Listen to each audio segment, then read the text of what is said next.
హెబ్రీయులకు రాసిన పత్రిక 13వ అధ్యాయము 17వ వచనం. మీ పైని నాయకులుగా ఉన్నవారు లెక్క ఒప్పజెప్పవలసిన వారి వలె మీ ఆత్మలను కాయుచున్నారు. వారు దుఃఖముతో ఆ పని చేసిన ఎడల మీకు నిష్ప్రయోజనము గనుక దుఃఖముతో కాక ఆనందముతో చేయునట్లు వారి మాట విని వారికి లోబడి ఉండుడి. హల్లెలూయా. మీ పైన నాయకులుగా ఉన్నవారు లెక్క అప్పచెప్పవలసి ఉంది కాబట్టి మీ ఆత్మలను వారు కాయుచు ఉన్నారు. ఈ మాటలు మనం బాగా అర్థం చేసుకోవాలి, బై హార్ట్ అయిపోవాలి. మనకి ఏమవ్వాలంటే మనకి బై హార్ట్ అయిపోవాలి. నిద్దట్లో లేపి అడిగినా కూడా మనల్ని చిన్నప్పుడు సార్స్ అనేవారు కదా, మనల్ని టీచర్స్ సార్స్ అనేవారు, రే ఎక్క నీకు ఏమవ్వాలి, జీవితకాలము కూడా ఆ ఎక్కలు మనకి మైండ్లో ఉండాలి కదా. వాళ్ళు అంటారు కదా, నిద్దట్లో లేపి అడిగినా కూడా చెప్పగలగాలి. నీకు కంఠస్థం అయిపోవాలిరా అన్నారా లేదా మనల్ని? ఇప్పుడు కూడా మనకి ఇది కంఠస్థం అయిపోవాలి. హల్లెలూయా. నిద్దట్లో లేపి అడిగినా కూడా మనం చెప్పగలగాలన్నమాట. ఎక్కడున్నాను అనకూడదు, నిద్దట్లో లేచినప్పుడు చెప్పగలగాలి. హల్లెలూయా. మీ పైన నాయకుల్ని దేవుడే ఏర్పరిచారు.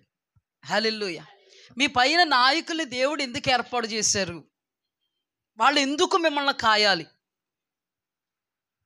వాళ్ళు సంతోషముగా కాస్తే మీకు ప్రయోజనం.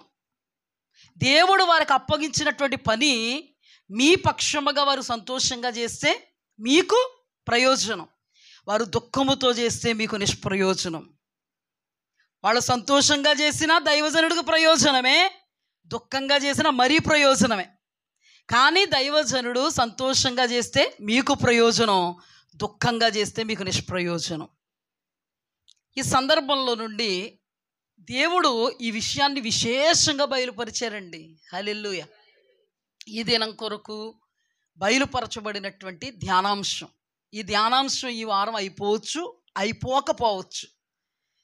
ఎన్ని వారాలు ధ్యానం చేసుకున్నా లేదా ఈ దినమే ఫినిష్ అయిపోయినా మనము ఈ మాటలో నిలవబడాలి. ఇక్కడ కూడా వాక్యంలో రాయబడి ఉన్న మాట ఏంటంటే, మీకు పైగా నాయకులు ఉన్నారే, వారు మిమ్మల్ని కాస్తారు. ఎందుకు కాస్తారు మిమ్మల్ని అంటే, యజమానుడు పరమ తండ్రి ఆ మందను ఆ నాయకుడికి అప్పగిస్తాడు. ఎందుకు అప్పగిస్తాడు అంటే, ఈ సంఘాన్ని కాచి ఈ సంఘాన్ని దేవుని చేతుల్లో పెట్టాలి. హల్లెలూయా. అందుకని వాళ్ళు ప్రయాసపడతారు సంఘాన్ని కాయడానికి. మీకు అర్థమవుద్దు లాస్ట్కి. ఆ ప్రయాస పడుతున్నప్పుడు వాళ్ళు సంతోషంగా మిమ్మల్ని కాస్తే మీకు ప్రయోజనం. వాళ్ళు దుఃఖ సహితంగా మిమ్మల్ని కాసే పరిస్థితి వచ్చిందంటే మీకు నిష్ప్రయోజనం. అలాగనే దైవజనుడు సంతోషంగా కాచినా దుఃఖంగా కాచినా దైవజనుడికి ప్రయోజనం. దుఃఖంగా కాస్తే మహాప్రయోజనమే కానీ నిష్ప్రయోజనం కాదు. మీ ఆత్మలను వాళ్ళు కాస్తూ ఉన్నారు. అందుకు దేవుడే వాళ్ళను నాయకులుగా నియమించాడు. అయితే వాళ్ళు ఎప్పుడు సంతోషించగలరు? వాళ్ళు ఎప్పుడు దుఃఖపడతారు? వాళ్ళు ఎప్పుడు సంతోషించగలరా తెలుసా? మిమ్మల్ని కాస్తూ ఉన్నప్పుడు ఆ కాపరిని చూసుకుంటూ మీరు వెళ్ళిపోతున్నప్పుడు సంతోషించగలరు. అలా కాకుండా చెప్పిన మాట వినకుండా నన్ను వెంబడించండి, నేను చెప్తున్నటువంటి వాక్యాన్ని మీరు ఫాలో అవ్వండి అంటుంటే, గొర్రెలన్నీ కూడా గొర్రెల కాపరిని ఫాలో అవుతున్నప్పుడు మరి ఎలుగుబంటికి ఎవరు చిక్కుతున్నారు, సింహానికి ఎవరు చిక్కుతున్నారంటే, గొర్రెల కాపరిని చూసుకుని వెళ్ళిపోతున్న వాళ్ళు చిక్కట్లేదు. కానీ గొర్రెల కాపరిని కొంచెం అశ్రద్ధ చేసి, కొంచెం నిర్లక్ష్యం చేసి అటు ఇటు చూస్తుంటే అదును చూసుకుని సైతాన్ అనబడేటువంటి సింహము, సైతాన్ అనబడేటువంటి ఎలుగుబంటి నోళ్ళలో పడిపోతున్నారు. పడిపోతున్నప్పుడు దైవజనుడు సాఫీగా మందను తీసుకువెళ్ళగలడు. మధ్య రకంగా ఈ గొర్రెలు ఏం చేస్తున్నాయి? సింహం నోట్లో, ఎలుగుబంటి నోట్లో చిక్కుబడిపోతే ఆ దైవజనుడికి ప్రయాస, దుఃఖం. మరలా గాయాలను ఏం చేయాలి? కట్టాలి. కట్టాలంటే ఏం వేయాలి? స్పిరిట్ వేసి అద్దాలి. అద్దుతున్నప్పుడు కోపాలు వస్తాయి, బాధలు వస్తాయి. అలాంటప్పుడు దైవజనుడికి ఎంతో కష్టం, ఎంతో దుఃఖంతో చెయ్యాలి. ఇదంతా మనం సుస్పష్టంగా క్షుణ్ణంగా ధ్యానం చేసుకుందాం.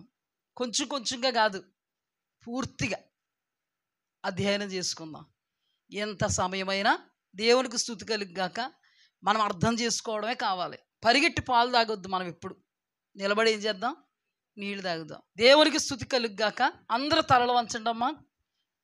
పరిశుద్ధుడైన దేవా, మహోన్నతుడైన మా తండ్రి, దేనికి ఏది అవసరమో, ఏ సందర్భానికి ఏది అవసరమో, ఆది కాండం నుండి ప్రకటన గ్రంథం వరకు ఎంతో వాక్యం, సముద్రం అంత వాక్యం విస్తారంగా ఉన్నను. ఏ సమయానికి ఏ మాటలు ఆవశ్యకమో ఆ మాటలు ప్రభువా మాతో మాట్లాడుతున్నందుకు మీకు స్తుతి కలుగుగాక. మా జీవితంలో అద్భుతాలు, సూచక క్రియలు, మహాశ్చర్య కార్యాలు, మా అనుదిన జీవితంలో శరీర సంబంధమైనటువంటి విధి విధానాల్లో మీరు చేసేదానికంటే అత్యుత్తమైనది వాక్యము ద్వారా మీరు మాట్లాడడమే మాకు ఒక అద్భుతం. మా హృదయాంతరంగాలతో మాట్లాడడమే ఒక అద్భుతం. మమ్మల్ని తొంగి చూసి మాట్లాడడమే ఒక సూచక క్రియ. తండ్రి, ఈ ఆశ్చర్య కార్యాలలో, ఈ ఆశీర్వాదపు భాగ్యాలలో మమ్మల్ని నిలబెట్టుతున్నందుకు గాను మీకు స్తుతి కలుగుగాక. తండ్రి, దీనదాసురాల్ని, సేవకురాల్ని ఏర్పాటు చేసుకున్నావు దేవా. గాడిదకు పోల్చబడ్డానయ్యా. ఈ గాడిదను నీ స్వరముతో ప్రభువా, నీ అభిషేకముతో నాయన, నీ వాక్శక్తితో తండ్రి, నీ ప్రకటనతో ప్రభువా నింపమని ప్రార్థిస్తున్నానయ్యా. తండ్రి, నా మాటలు నిష్ప్రయోజనము, నీ మాటలైతే ప్రయోజనం కనుక నా నోట గుండా విడుదలవుతున్న నీ మాటలు ప్రతి ఒక్కరిలో నిష్ఫలం కానేరక ఫలభరితంగా మార్చబడ్డానికి మీ కృప ఇవ్వండి.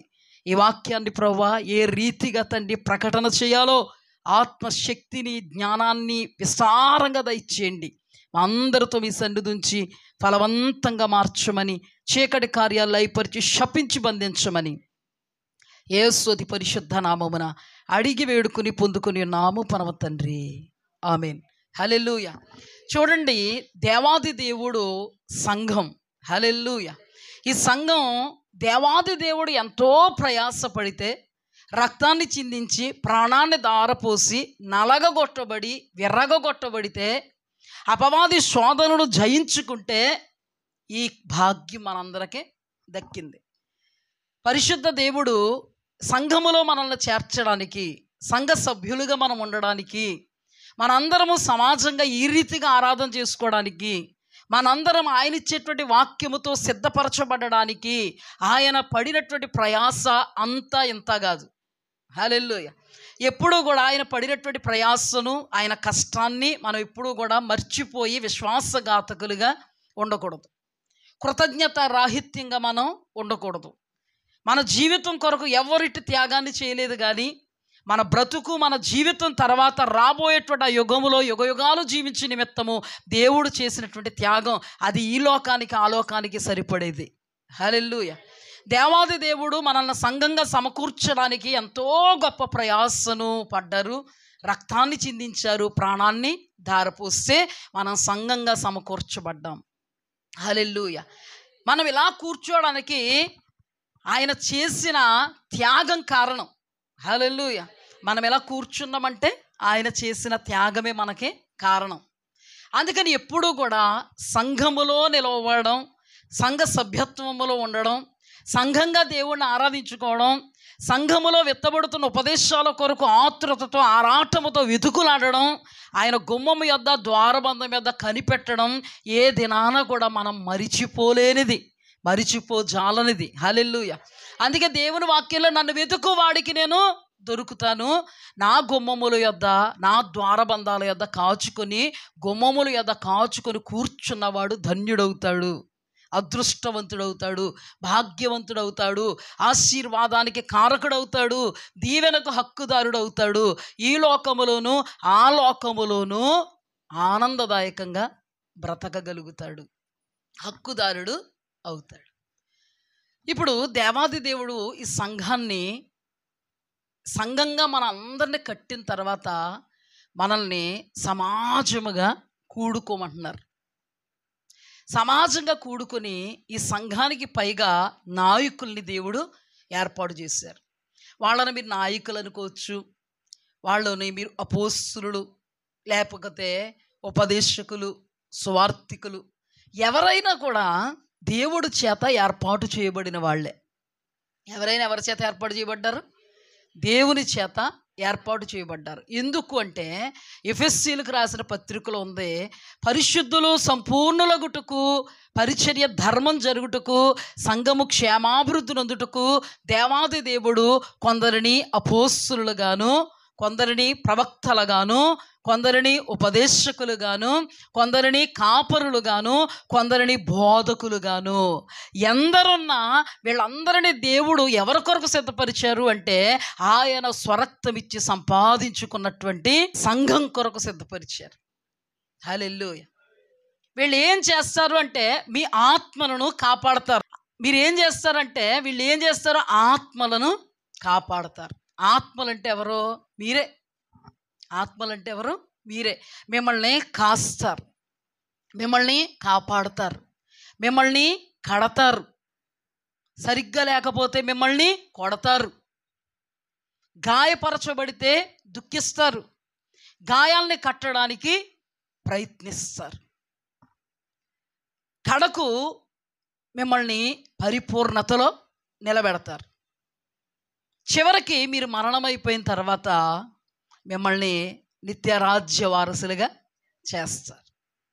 అందుకే పౌలయ్య గారు మాట్లాడుతూ, మా ఆనందమైన సంతోషమైన అంతా మీరే. మీరు మేము చెప్పిన మాటల ప్రకారముగా బ్రతికి, మేము చెప్పిన మాటలకు లోబడి, మేము చెప్పినటువంటి వాక్యములో స్థిరపరచబడి, ప్రతికూలతలో కూడా పరిధి తప్పకుండా పరిధిలో ఉన్నారో మేము బ్రతికేసినట్టే. మేము బ్రతికేసినట్టే. అంటే దేవుడు నమ్మి మాకు అప్పగించినటువంటి మందను మేము కాస్తూ ఉన్నప్పుడు, దైవ జనాంగంగా ప్రకటిస్తూ ఉన్నప్పుడు, మేపుతున్నప్పుడు, సేదతీర్చబడడానికి ఎప్పుడు సేదతీర్చబడతారో అనే వాక్యాన్ని మేము ప్రకటిస్తున్నప్పుడు, ఆ వాక్యపు పునాదుల మీద మీరు కట్టబడుతూ, ఆ వాక్యముతో ఆత్మ సంబంధమైన మందిరంగా మీరు కట్టబడ్డారంటే మేము బ్రతికేసినట్టే, లేదా చచ్చినట్టే. చూపిస్తాను ఆ మాటలన్నీ. మేము బ్రతికేసినట్టే. చూడండి, ఒక ఉదాహరణ చెప్తాను మీకు. ఉదాహరణ చెప్పిన తర్వాత మనం ముందుకెళ్దాం. ఇప్పుడు ఒక గొర్రెల కాపరు ఉన్నాడు. ఆ గొర్రెల కాపరికి యజమానుడు కూడా ఉన్నాడు.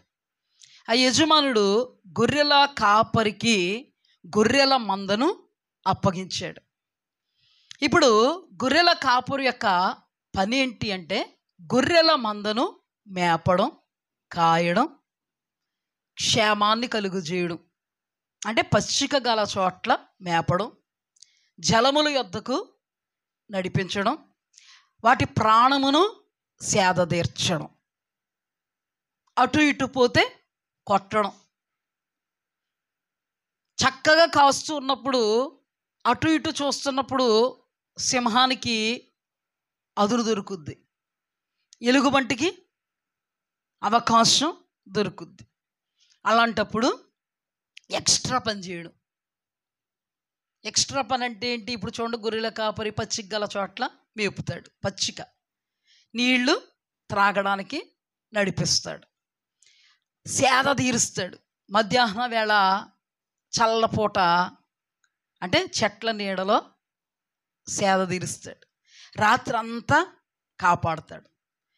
వాటిని మేత మేయించడానికి తీసుకెళ్తూ ఉన్నప్పుడు ఆ గొర్రెల కాపరును చూసుకుంటూ మంద వెళ్ళిపోతే ఎలుగుబంటికి కానీ సింహానికి కానీ ఏం దొరకదు, అవకాశం దొరకదు. ఈ గుంపులో అవి అవకాశం ఇచ్చేలాగా దైవజనుడు గొర్రెల కాపరును చూడకుండా, గొర్రెల కాపరును చూసుకుంటూ మందలో వెళ్ళిపోతున్నటువంటి గొర్రెలను చూడకుండా, ఆ పక్కకు తిరుగుదామా, ఈ పక్కకు చూద్దామా, ఈ మందంతా ఇక్కడుంటే ఇక్కడ ఉందామా, అటు ఇటు పెత్తనాలు చేద్దామా, అటు ఇటు చూద్దామా అని అనుకున్న దానికే చిక్కుద్ది.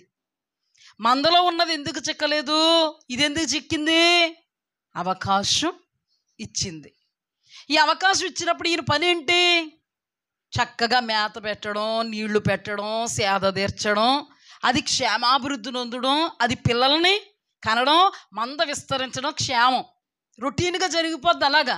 కానీ అతనికి దుఃఖం ఇప్పుడు వస్తుంది, బాధ ఎప్పుడు కలుగుద్ది, ఎక్స్ట్రా పని ఎప్పుడు చేయాలి, అతను ఎక్స్ట్రాగా ఎప్పుడు, తనకే ఆకలి ఉంది, తనకే దాహం ఉంది, తనకే సమయం ఉంది, తనకే సందర్భం ఉంది. ఒక మాటలో చెప్పాలంటే తనకే ఇల్లు ఉంది, వాకులు ఉంది, తనకే భార్య ఉంది, బిడ్డలు ఉన్నారు. గొర్రెల కాపరికి లేరంటారా? ఉన్నారా? ఉంటారు. ఎందుకుంటారు? కుటుంబం ఉందా లేదా? కానీ గొర్రెల్ని ఎలా కాయాలి? నిద్ర నిప్పులు లేకుండా కాస్తాడా లేదా? రాత్రంతా కాస్తాడా లేదా? మధ్యాహ్నం సేద తీరుస్తాడా లేదా? మందకు ముందు వెళతాడా లేదా? అటు ఇటు తప్పుకుంటే కర్రిచ్చి కొడతాడు లేదా? కొడతాడు లేదా? కర్రిచ్చి కొట్టుకున్నా కూడా అటు ఇటు పెత్తనాలు చేసిందనుకో గొర్రె, ఎవరికి దొరుకుద్ది? అసలు కర్రిచ్చుకి ఎందుకు కొడతారు?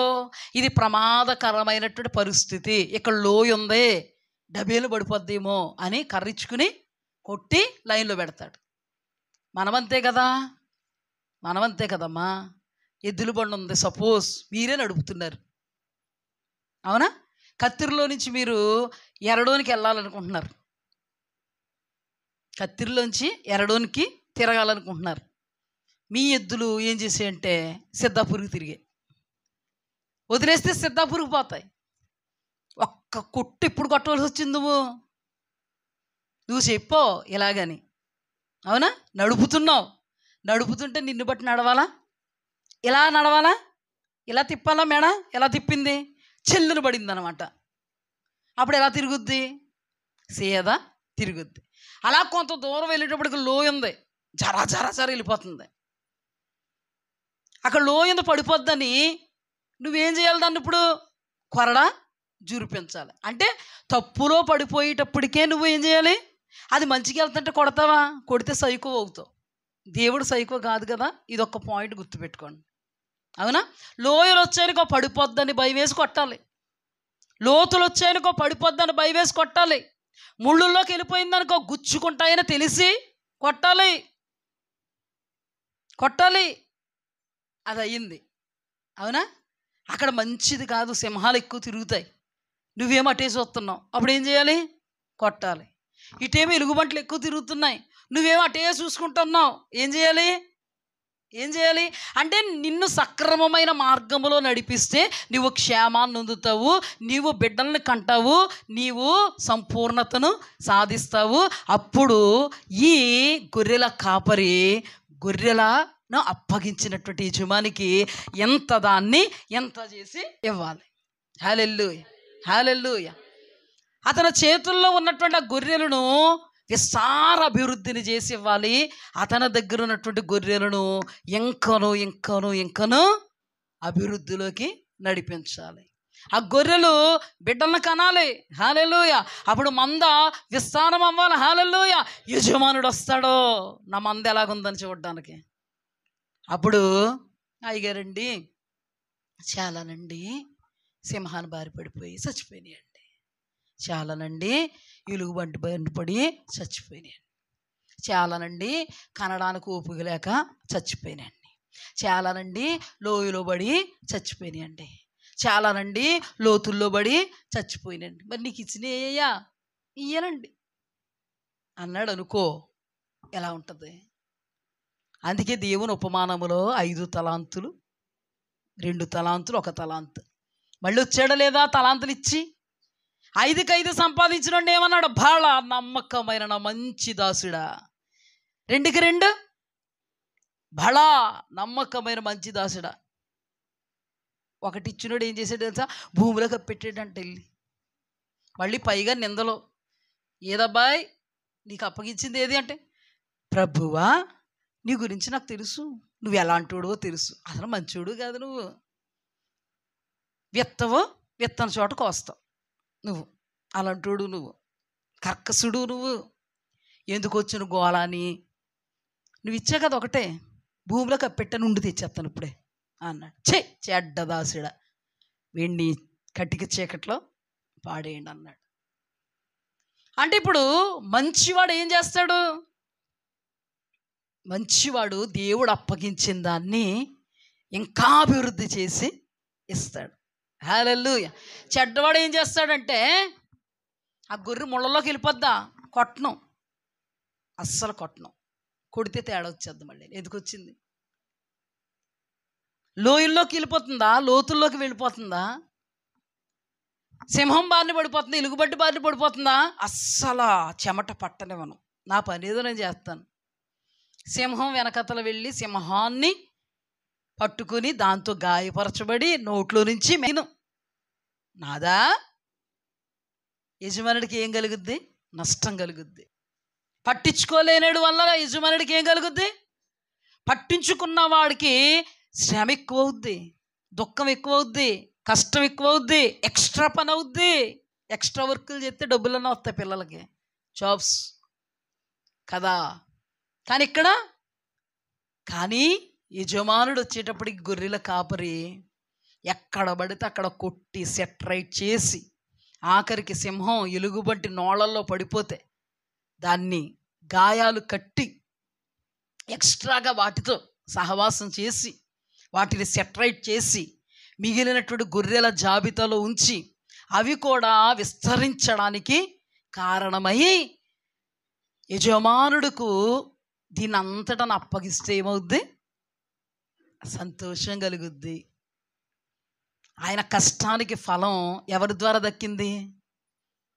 ఎవరి ద్వారా? కాపరి వల్ల. ఇప్పుడు కాపరిని ఏమంటాడు దేవుడు? యజమానుడు ఏమంటాడు? శభాస్, నమ్మకంగా చేసావు, హల్లెలూయా, దేవునికి స్తుతి కలుగుగాక. నేను నీకు అప్పగించిన దాన్ని విస్తరింపజేసావు, వృద్ధి చేసావు అంటాడు. అర్థమైందా? సోమర్ని అంటాడా? ఈ సోమరిపోతుడిని అంటాడా? ఏమన్నా కొట్టేస్తే ఏమన్నా అయిపోద్దేమో, తిట్టేస్తే ఏమన్నా అయిపోద్ది, అంత సిన్నిది అయిపోద్దేమో. సిన్నిది అయిపోయినా పర్లేదు, ఆ సిన్ని మంది వెళ్ళిపోతే చాలు పరలోకం. హల్లెలూయా, దేవునికి స్తుతి కలుగుగాక. ఇప్పుడు చూడండి, ఇక్కడ రాయబడిన మాట, మీ పైన దేవుడు నాయకులు పెట్టాడు. వాళ్ళ అపోస్తలులు కావచ్చు, సువార్తికులు కావచ్చు, ఉపదేశకులు కావచ్చు, బోధకులు కావచ్చు, ఎవరైనా కూడా ఆయన పెట్టిన వాళ్ళే. హల్లెలూయా. ఎందుకు వాళ్ళు మిమ్మల్ని కాస్తున్నారు అంటే కాయమని దేవుడు చెప్పాడు. కాయాలి, నమ్మకంగా కాయాలి. అప్పుడు నమ్మకంగా కాస్తే దైవజనుడు నమ్మకంగా కాస్తే ఈ మందంతా ఏమవుద్ది? అభివృద్ధి, అన్ని విషయాల్లో అభివృద్ధి చెందుద్ది. అప్పుడు ఆ నాయకుడు సంతోషంగా కాస్తే మీకు ప్రయోజనం కలుగుద్ది, దుఃఖంగా కాస్తే మీకు నిష్ప్రయోజనం కలుగుద్ది. వాళ్ళని దుఃఖ పెట్టొద్దు. సంతోషంగా సేవ ఏం చేయాలమ్మా? చెయ్యాలి అని ప్రభు తెలియపరుస్తున్నారు. దేవునికి స్తుతి కలుగుగాక. ఇంకొక మాటను చూపిస్తాను. 1 తెస్సలోనికీయులకు రాసిన పత్రిక 5వ అధ్యాయము 12వ వచనం. మీలో ప్రయాసపడుచు ప్రభువునందు మీకు పైవారై ఉండి మీకు బుద్ధి చెప్పు వారిని మన్నన చేసి వారి పనిని బట్టి వారిని ప్రేమతో మిక్కిలి ఘనంగా ఎంచవలనని వేడుకొనుచున్నాను. మరలా చదువుతాను చూడండి.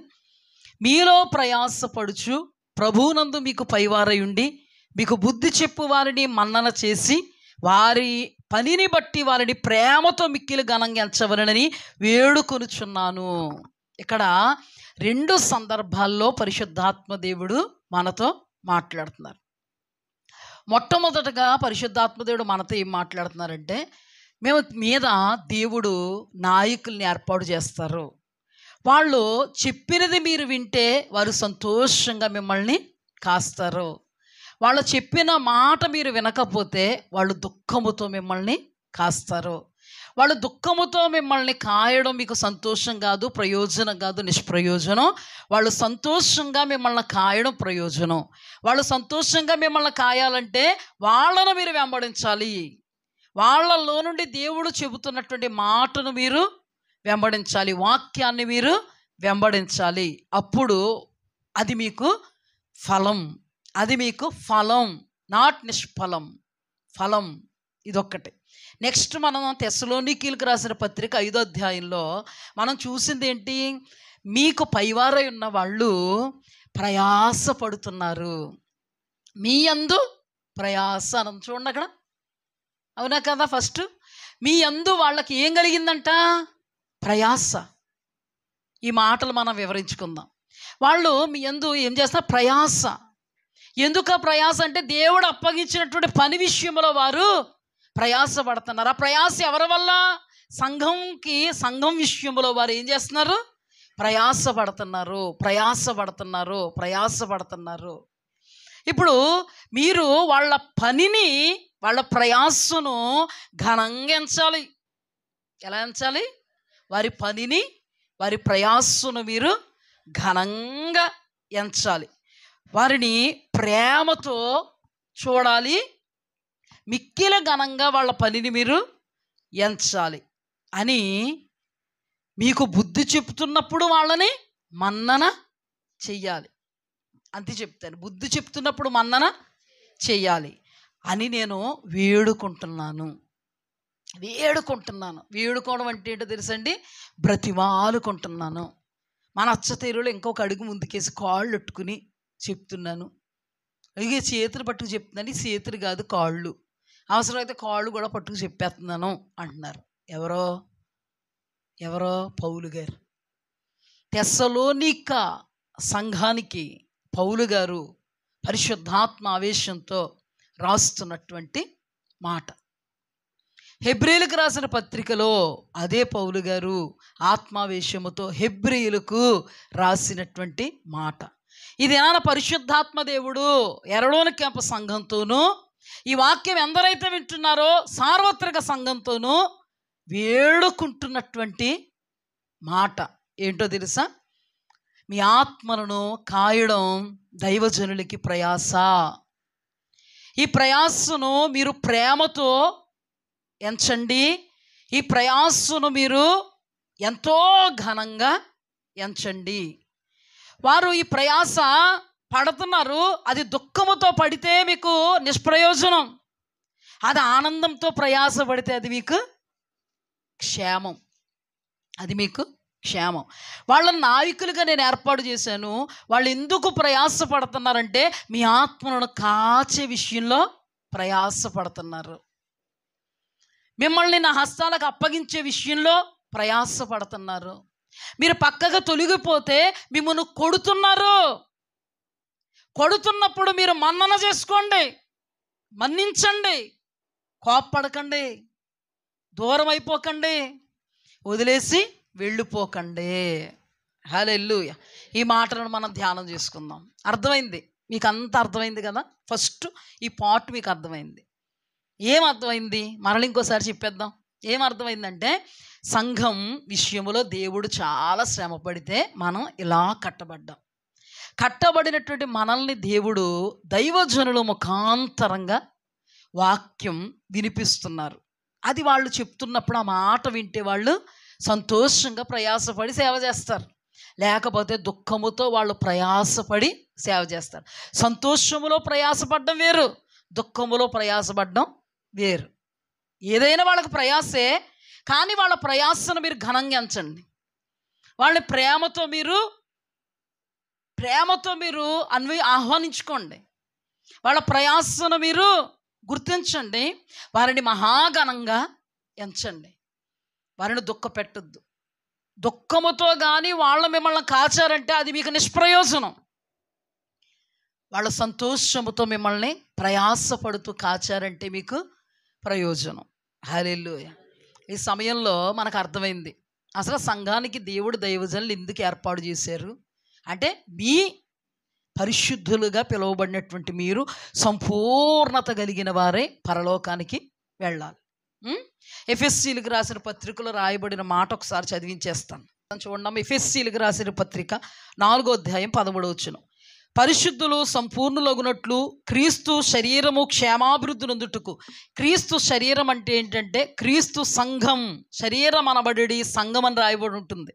క్రీస్తు సంఘం క్షేమాభివృద్ధి చెందుటకు, పరిచర్య ధర్మం జరుగుటకు ఆయన కొందరిని అపోస్తలులుగాను, కొందరిని ప్రవక్తలుగాను, కొందరిని స్వార్థికులుగాను, కొందరిని కాపురులుగాను, ఉపదేశకులుగాను నియమించెను. హల్లెలూయా. దేవునికి స్తుతి కలుగుగాక. మొదటి తెస్సలోనికీయులకు రాసిన పత్రిక 2వ అధ్యాయం 19వ వచనం. ఏల అనగా మా నిరీక్షణ అయినను ఆనందమైనను అతిశయ కిరీటమైనను ఏది? మరలా చెప్తున్నాను చూసుకోండమ్మా. 1 తెస్సలోనికీయులకు రాసిన పత్రిక 2వ అధ్యాయము 19వ వచనం. ఏల అనగా మా నిరీక్షణ అయినను ఆనందమైనను అతిశయ కిరీటమైనను ఏది? మన ప్రభువు అయిన యేసు యొక్క రాకడ సమయమున ఆయన ఎదుట మీరే కదా నిశ్చయముగా మీరే మా మహిమయు ఆనందమునై ఉన్నారు. దైవజనుడికి వేరే ఆనందం, వేరే సంతోషం ఏది లేదు. వాళ్ళ కుటుంబాలు ఉండవా అంటే ఉంటాయి, వారికి బాధ్యతలు ఉండవా, బంధాలు ఉండవా ఉంటాయి. కానీ దేవుడు అప్పగించినటువంటి పని మాత్రము దేవుని చేత ఏర్పాటు చేయబడినటువంటి ఒక దైవజనుని యొక్క లక్ష్యం ఆనందమైన అతిశయమైన కిరీటమైన రాకడలో మీరు ఎత్తబడ్డారంటే అదే. కింద 3వ అధ్యాయము 1 తెస్సలోనికీయులకు రాసిన పత్రిక 3వ అధ్యాయము 8వ వచనం. ఏలయనగా మీరు ప్రభువునందు స్థిరముగా నిలిచితిరా మేము బతికినట్టే. హల్లెలూయా. మీరు స్థిరముగా నిలిచితిరా మేము బ్రతికినట్టే. మీరు అస్థిరులయ్యారా మేము సచ్చినట్టే. నా ప్రయాస అంతా బూడిద పాలు, పెంటపాలు, మంటపాలు. ఇప్పుడు మీకు అర్థమైంది. నేను ఏదైతే చెప్పానో దాన్ని మీకు చూపించాను అంతే. ఇప్పుడు చూడండి, దేవుడు ముఖ్యం దైవజనుడికి. దేవుడు అప్పగించిన మంద అనబడే సంఘం ముఖ్యం. హల్లెలూయా. సంఘములో ఉన్నటువంటి విశ్వాసులు ముఖ్యం. హల్లెలూయా. వాళ్ళు పరిశుద్ధులుగా పిలువబడి సంఘంలో చేర్చబడ్డారు. వీరిని సంపూర్ణతలోకి నడిపించడం ముఖ్యం. హల్లెలూయా. అందుకు వాక్యాన్ని ఉపదేశిస్తాం. ఈ వాక్యం మీరు సరిగ్గా నడిస్తే వాక్యం మిమ్మల్ని కొట్టదు, అప్రిషియేట్ చేస్తుంది. మిమ్మల్ని కొట్టదు, అప్రిషియేట్ చేస్తుందా? మంచివాళ్ళు మీరు, గొప్పవాళ్ళు, ఇదిగో ఆశీర్వాదం, ఇదిగో దీవెన, ఇదిగో మేలు, ఇదిగో ఆశీర్వాదం అంటది. అవునా? ఎక్కడికి ఎందుకు వచ్చాం? వాక్యం వినడానికి వచ్చాం. నిద్రతే మాత్రం ఏమొద్దు? సురక.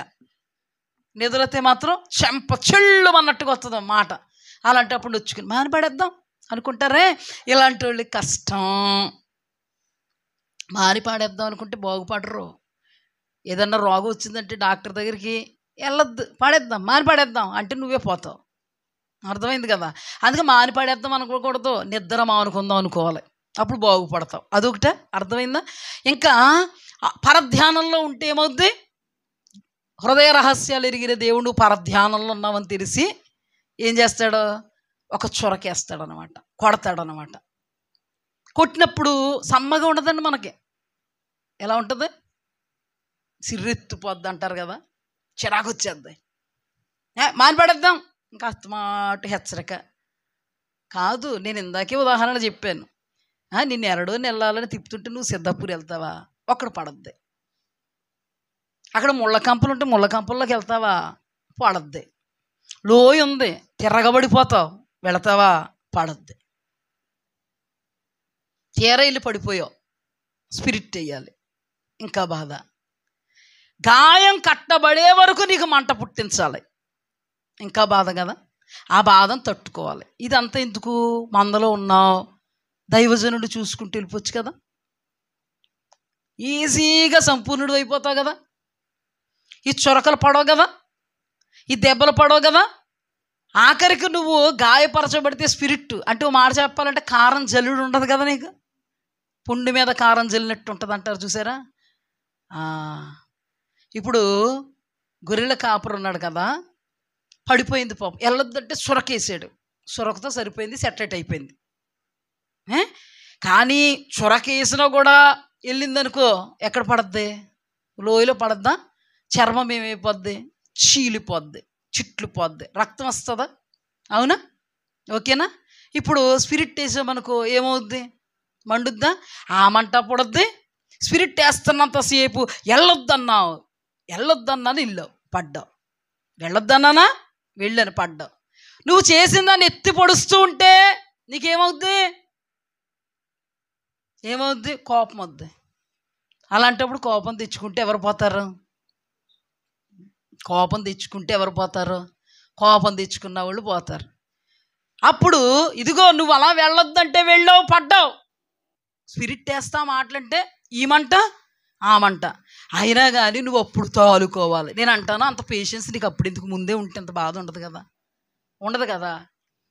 మనలో చాలామందికి సార్వత్రిక సంఘానికి అలవాటు ఏంటంటే పడాలా, ఎరగాల, సెటరేట్ అయ్యే వరకు పచ్చిం చేయాల.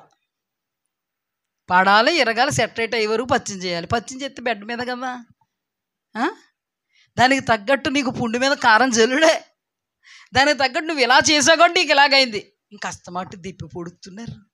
అనవసరంగా ఇలా చేశానో లేదో, పడ్డాననుకో అందరికీ తెలిసిలే. ఇంక అస్తమాటు ఎత్తు చూపుతుంటే అందరిలోని ఫీల్ వచ్చేస్తుంది. ఏమొచ్చేస్తుంది? ఫీల్ వచ్చేస్తుంది. మాటి మాటికి అనాలా ఏంటి? మరి మాటి మాటికి కట్టు కట్టకపోతే తగ్గుద్దేంటి? మాటి మాటికి నిన్ను రేపకపోతే మళ్ళీ వెళ్ళి వేయించుకుంటావు. అందుకని రేపుతో ఉంటే నీకు అర్థమవుద్ది. హల్లెలూయా, దేవునికి స్తుతి కలుగుగాక. అంటే మనకు మేల కీడ కొట్టబడ్డం, నువ్వు పడిపోయి చిట్లు పోయి స్పిరిట్ రాయబడి కారం చల్లబడి నువ్వు నీకు తగ్గేంత వరకు రుద్దుడే. దానికంటే ముందుగా నువ్వు పక్కకి ఎలా తప్పుకున్నావంటే ఒక్క కొట్టు దేవుని వాక్యం ద్వారా రాగానే సెటరేట్ అయిపోతే బాగుపడిపోతావు. లేకపోతే బాగు లేకుండా అయిపోతావు. చూడండి, ఇప్పుడు దైవజనుని యొక్క ప్రయాసను మనం ధ్యానం చేసుకుందాం. దేవుడు ఏర్పాటు చేసుకున్నంత మాత్రాన దైవజనుడు సునాయాసంగా ఉండదు. దేవుడు దైవజనుడు ఏర్పాటు చేసుకున్నాడు. దైవజనుడు ద్వారా దేవుడు దేవుడు ద్వారా ఇతడు అద్భుతాలు చేస్తున్నాడు. దేవుని ఆత్మ ద్వారా ఆశ్చర్యకార్యాలు చేస్తున్నాడు, మహాశ్చర్యకార్యాలు, సూచక్రియలు చేస్తున్నాడు. దైవజనుడిని దేవుడు ఏర్పాటు చేసుకున్నాడు. దైవజనుడికి ఏ ప్రయాస ఉండదు అనుకుంటే తప్పు. దేవుడు ఏర్పాటు చేసుకున్న దైవజనుడు యొక్క ప్రయాస వర్ణనాతీతము. అందుకే మీకు అర్థమైందా? పౌలు భక్తుడు ఎప్పుడైతే పరలోకపు దర్శనాన్ని పొందుకున్నాడో, ఆ స్వరం యొక్క ప్రత్యక్షతను విన్నాడో, సౌలా సౌలా నన్నేలా హింసించుచున్నావు అని ఎప్పుడైతే విన్నాడో, వెంటనే సౌలు అన్నాడు, అయ్యా నేనేం చెయ్యాలి? నాకు నువ్వెవరవని అడిగారు, అదంతా మనకు తెలుసు. నేను నీవు హింసించుచున్నా యేసును. అయ్యా నేనేం చేయాలో చెప్పు అంటే అప్పుడు ఆయన ఏమన్నారు? నేను నిన్ను ఏర్పాటు చేసుకున్నాను. నేను ఏర్పాటు చేయబడినటువంటి, నేను ఏర్పాటు చేసుకున్నటువంటి సాధనము, సంఘాన్ని నేను నీకు అప్పగిస్తాను. సంఘాన్ని నీవు కాయాలి, సంఘాన్ని మీరు మేపాలి. ఇది దేంతో కూడినది? ప్రయాస. ఎన్నో శ్రమలు అనుభవించడానికి నేను ఏర్పాటు చేసుకున్న సాధనము. అంటే దేవుడు ఏర్పాటు చేసుకుంటే దైవజనుడికి శ్రమ ఉండదా? ఖచ్చితంగా ఉంటుంది. ప్రయాస ఉండదా? ఖచ్చితంగా ఉంటుంది. దుఃఖం ఉండదా? ఖచ్చితంగా ఉంటుంది. ఈ దుఃఖం ఎవరి వల్ల ఉంటుందంట? సంఘం వలన ఉంటుంది. ఒక్క మాట, ఒక పాయింట్ మీరు గుర్తుపెట్టుకోండి. దేవుడు ఏర్పాటు చేసుకున్నంత మాత్రాన దైవజనుడు సునాయాసంగా ఏమి గుండ్ల మీద చెయ్యేసుకుని సునాయాసంగా ఏమి వెళ్ళిపోడు. దేవుడు ఏర్పాటు చేసుకున్నాడంటే అతనికి చాలా ప్రయాస అప్పుడే మొదలైంది. మనందరికీ తెలిసిన విషయం, మోషే ఐగుప్తు దేశము నుండి పారిపోయాడు. ఎందుకు పారిపోయాడంటే ప్రాణభయంతో పారిపోయాడు. ప్రాణభయంతో మోషే మిద్యాను దేశానికి పారిపోయాడు. అప్పుడు గొర్రెలు కాయడాన్ని దేవుడు నేర్పాడు. ఏం నేర్పాడు మోషేకి? ఎందుకు నేర్పాడో తెలుసా? ఆ 40 సంవత్సరాలు ట్రైనింగ్ అనమాట. ఈ గొర్రెలు ఇప్పుడు మేపోనాయనా, నేను నెక్స్ట్ గొర్రెలను ఇస్తాను. ఈ గొర్రెలు ఇప్పుడు ఎప్పుడో నేర్చుకో. ఆ గొర్రెలను కాయడం నేర్చుకో, పచ్చిక గల చోట్ల పరుండ చేయడం నేర్చుకో, శాంతికరమైన జలాల యొద్ద నడిపించడం నేర్చుకో, వాటి ప్రాణమును సేద తీర్చడం నేర్చుకో. వాటిని నువ్వు ఎంతగా సేద తీర్చినా, ఎంతగా పచ్చిక గల చోట్ల మేపినా, ఎంతగా శాంతికరమైన జలాల యొద్ద నడిపించినా, సింహం వైపుకు చూడడం మానో, ఎలుగుబంటి వైపుకు చూడడం మానో, పెత్తనాలు చేయడం మానో, నిన్నే సోక్తి వెళ్ళిపోతాయి అనుకుంటున్నావు మానో. అయ్యే స్టెప్పులు ఇస్తూ ఉంటాయి. అలాంటప్పుడు నీకు నేను అప్పగించిన పని, ప్రయాసే, అవి నీకు దుఃఖాన్ని కలిగిస్తున్నప్పుడు మరీ ప్రయాస. సంతోషంగా నీ పని నిన్ను చేసుకునేవో ఆ గొర్రెలు ఏం చేస్తాయంటే నిన్ను దుఃఖపెడతాయి, నిన్ను బాధ పెడతాయి, నిన్ను మరి ఎక్కువగా నీ హృదయాన్ని పిండుతాయి. నువ్వే విశ్రాంతి లేకుండా ఉన్నావు, నీవే భారముతో గొర్రెల మందరం మేపుతున్నావు, మరింత భారాన్ని నీ నెత్తి మీద పెడతాయి. ఇలాగెళ్ళంటే ఇలాగెళ్తాయి, ఇలా వెళ్ళంటే అలా వెళ్తానంటాయి. ఆ తర్వాత సింహాలకి ఎలుగుబంట్లకి అప్పగింపబడితే వాటికి నువ్వు కూడా చాలా ట్రీట్మెంట్ చేసి వాటి గాయాలను కట్టి వాటి మందలో చేర్చాలి.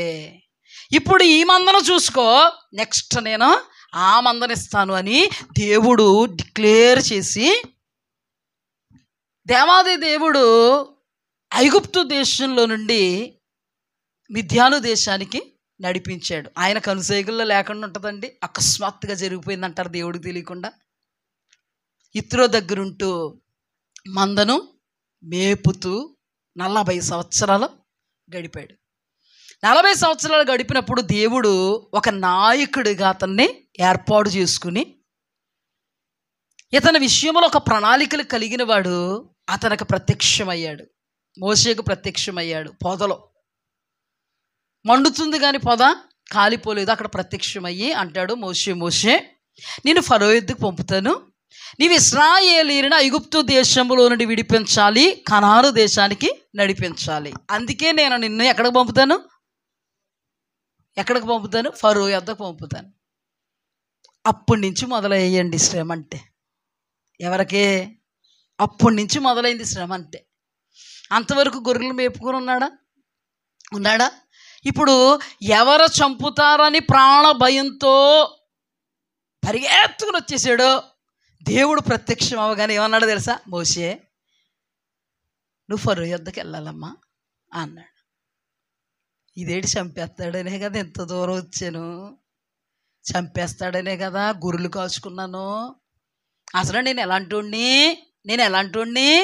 ఎలాంటోడిని సకల శాస్త్ర ప్రావీణ్యత కలిగిన వాణ్ణి, సకల శాస్త్ర విద్యలను అభ్యసించిన వాణ్ణి, నేను ఎలాంటోడిని యుద్ధాభ్యాసం చేసిన వాణ్ణి, నేను ఎలాంటోడిని రాజుగారి ఇంట్లో ఉన్నవాణ్ణి, నేను ఎలాంటోడిని రాజరికమును అనుభవించిన వాణ్ణి. అయినా గొర్రెల దగ్గరికి ఎందుకు వెళ్ళిపోయావు అబ్బాయ్ అని ప్రశ్నిస్తే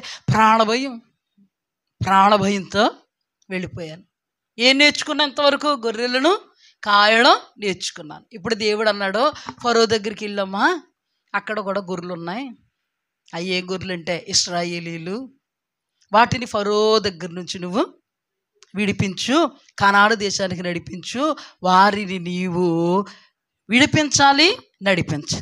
ఇప్పుడు కూడా దైవజనుడు ఎందుకు ఏర్పాటు చేసుకున్నారు తెలుసా?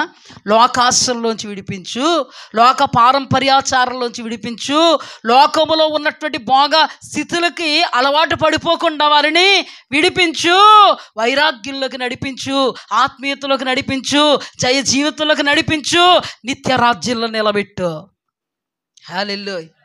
హల్లెలూయా. పిలిచిన వెంటనే కష్టం ఏర్పడిందమ్మా. ఎవరికి? మోషేకి. ఇప్పుడు దైవజనుడికి పిలిస్తే సుఖమా సౌఖ్యమా? ఇశ్రాయేలీని విడిపిస్తాడు మోషే ద్వారా. ఫస్ట్ ఎక్కడికి వెళ్ళమన్నాడు? ఎక్కడ సచ్చాను రా బాబు అని పరిగెట్టుకుపోయావో అక్కడికి వెళ్ళిపో. చచ్చినట్టు. కష్టమా సుఖమా? డే 1లో నుంచే ఆ మాట ఎప్పుడైతే వచ్చిందో అప్పటి నుంచి ఏంటి? కష్టమే. అలాగే మోషేకి కూడా చాలా కష్టం. సాకులు చెప్పాడు, అది చెప్పాడు, ఇది చెప్పాడు, కానీ దేవుడు కోపపడ్డాడు. కోపపడిన తర్వాత సూచక క్రియలు చేయించి పంపించాడు. విశ్వసించారు ఇశ్రాయేలీలు. విశ్వసించిన తర్వాత ఇశ్రాయేలీల పక్షంగా ఫరో దగ్గరికి వెళ్ళి మా వాళ్ళని విడిపించుకోవడానికి వచ్చాను నేను అన్నాడు. అసలు మోషేకి ఏం జరుగుద్దో తెలుసా? తెలియదు. దేవుడు చెప్పిన మాట చెప్పగానే ఇశ్రాయేలీల నెత్తి మీద మరింత బరువు పెట్టాడు ఫరో. అప్పుడు ఇశ్రాయేలీలు అన్నారు, ఓరు బాబోయ్ వచ్చావు, నువ్వు రానంతసేపు బాగున్నావు రా బాబు, అయ్యా నువ్వు రాలేనంతసేపు బాగున్నావు, నువ్వు వచ్చిన తర్వాత అప్పుడు పనికే చచ్చిపోయి తాడుకోలేకపోయామే, ఇప్పుడు ఇంకా డబల్ పని పెట్టాడు. ఏమండి మోసే పరిస్థితి ఎలా ఉంటుంది చెప్పండి? కండిషన్ ఎలా ఉంటుంది? ఎదురుగుండా మాట్లాడేస్తున్నారు. నువ్వు వచ్చాక మాకు ఇది దాపరించింది, వెళ్ళవయ్య బాబు చెప్పొచ్చు కౌరులు అంటున్నారు. దేవుడు మాటను పట్టుకుని వస్తే వ్యతిరేకత వచ్చింది, అవమానం వచ్చింది, నిందొచ్చింది, అపహాస్యం వచ్చింది, వాటం వచ్చింది. ఏదో ఉద్ధరించేస్తాం అనుకున్నావు మోసే, ఉద్ధరించడం కాదు కదా, మన ఎత్తి మీద 2 ఇటుకలు పెట్టవచ్చు మళ్ళీని అంటే ఏమైపోతాడు మోసే? నిరాశ. అక్కడి నుంచి మళ్ళీ అద్భుతాలు చేయిస్తున్నాడు. అక్కడ కూడా మోసేకు ప్రయాసే. ఒక అద్భుతం చేశాడు, శకునగండ్ర చేసేసారు, గుండె జారిపోయింది మోసేకి. దినదినగండం, ప్రాణ సంకటం, టెన్షన్ టెన్షన్ టెన్షన్. అక్కడ ఉన్నప్పుడు గొర్రెలు కాసుకుంటున్నాడు, ఏ టెన్షన్ లేదు. ఈ గొర్రెల దగ్గరికి వచ్చేటప్పటికి మొదలైందండి టెన్షన్. ఈ మనుషులు ఊరుకుంటున్నారా? వచ్చాడండి, చేస్తామని వచ్చాడు, చేసేత్తలేదట వాళ్ళు. పెద్ద ఏదో చేశాడు, సూచిక్రియ అంటున్నారు. ఆ తర్వాత 2వ సూచిక్రియ, గుండె బరువెక్కిపోయింది. గుండెను పట్టుకుంటూ 2వ సూచిక్రియ చేస్తే ఫరో అన్నాడు, శకునగాండ్రలారా, గారడి విద్య కలిగిన వాళ్ళారా చెయ్యండి అన్నాడు. క్షణాల్లో చేసి పాడేశారు, మళ్ళీ జారిపోయింది గుండె. అర్థం చేసుకుందాం. మరలా 3వ సూచిక్రియ, దేవుడు చూసుకుంటూ. జరిగిందా లేదా? అసలు నాకు ఏమన్నా తెలుసండి? ఏం జరుగుద్దో నెక్స్ట్ తెలుసా? ఏం జరుగుద్దో నెక్స్ట్ తెలీదు. దేవుడు మాటను పట్టుకుని విశ్వాసంతో నిలబడిపోయాడు. మీకు చెప్పడం మర్చిపోయిన, ఫస్ట్ దేవాది దేవుడు కర్ర పట్టుకుని ఇల్లు కర్ర కింద పడేంటే పాము అయిపోయింది. ఏ మనిషినైనా పాము ఏం చేద్ది? ఆయనకి తెలుసా ఇలాగ అవుద్దని? పాము అయిపోగానే పరుగు. అందరిలోని హీరోలు వచ్చినాడు, అందరికీ ఏమైపోయాడు?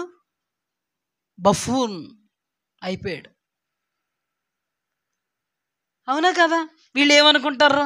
అసలు ఇక్కడ జనాలు ఎలాంటి వాళ్ళండి, పెద్ద హీరోలాగా వచ్చావు అంటారు, పరుగు అందరిలోని. ఆ తర్వాత దేవుడు అన్నాడు, బాబు నువ్వు తోకను పట్టుకో. కర్ర అయింది. అయ్యి బాబాయ్, దీనదైన గండం ప్రాణ సంకటం, దీనదైన గండం ప్రాణ సంకటం. మనం ఎలాంటి వాళ్ళు? అసలు హీరోలాగా వచ్చాడు, జీరో అయిపోయాడే అనుకుంటాం కదా. అక్కడ జనాలు మనకంటే ఆకులు ఎక్కువ చదివిన వాళ్ళు కదా. ఇప్పుడు ఏమైంది పాపం ఆయన పని? షేమ్ అయిపోయాడండి అందరిలో. ఏమైపోయాడు దైవజనుడు, నాయకుడు ఏమైపోయాడు? మరి దేవుడు వాడుకుంటుంటే సునాయాసంగా ఉంటుందంట, అంతా షేమ్ అయిపోయాడు. ఎవరి మధ్యలోకి హీరోగా వచ్చాడో వాళ్ళ మధ్యలో జీరో అయిపోయాడు. నిందలు వస్తున్నాయి, అవమానాలు వస్తున్నాయి, అపహాస్యం మిగిలింది, తాటాకులు కడుతున్నారు. ఎల్లవయ్యా చెప్పొచ్చావు, బాగున్న వాళ్ళని ఎందుకు ఊపుతావు అన్నారు.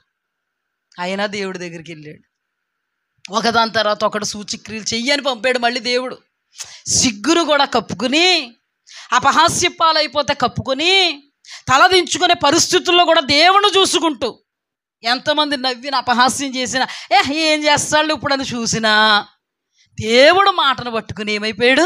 నిలబడిపోతే ఆ తర్వాత సూచిక్రియ ఎవ్వరూ చేయలేకపోయారు. అంతవరకే అన్నవాళ్ళు జై జై అన్నారు. వీళ్ళు జై కొట్టడం ఎంత, అండం ఎంతండి? అలా జరిగింది. జరిగిన తర్వాత సూచిక్రియలు జరుగుతూ ఉన్నాయి. దేవాది దేవుడు గొప్ప చేయడం మొదలుపెట్టాడు మోషేని. హల్లెలూయా. ఆ మనుష్యుడు గొప్పోడైపోయాడు. హల్లెలూయా. దైవజనుడికి నిందల తప్పో, నిజమైన దైవజనుడికి, నిజముగా దేవుని చేత ఏర్పాటు చేయబడిన వాడికి, నిజముగా దేవుణ్ణి చూసుకుంటూ బ్రతుకుతున్న వాడికి, నిజముగా సంఘక్షేమమే ముఖ్యం, సంఘమే మాకు ఆనందం, సంతోషం, క్షేమం, సంఘమే మాకు కిరీటం అని అనుకున్న నిజ దైవజనునికి నిందల తప్పో, అవమానాలు తప్పో, అపహాస్యాలు తప్పో, అవహేళనలు తప్పో, తాటాకులు కట్టడం తప్పదో.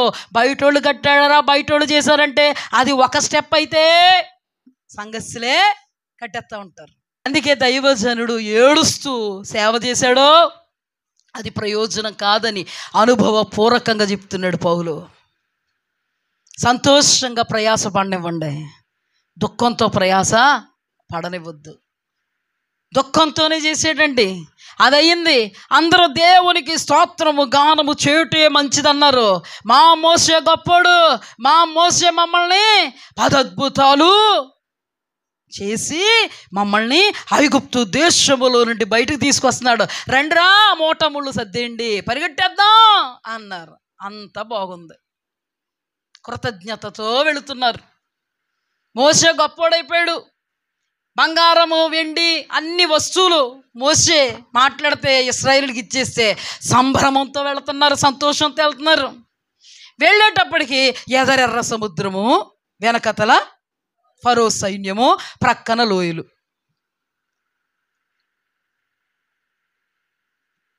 జేజేలు కొట్టినా దైవజనుడికే, చీచీలు కొట్టినా దైవజనుడికి, జై అన్నా దైవజనుడికి, చీపో అన్నా దైవజనుడిని.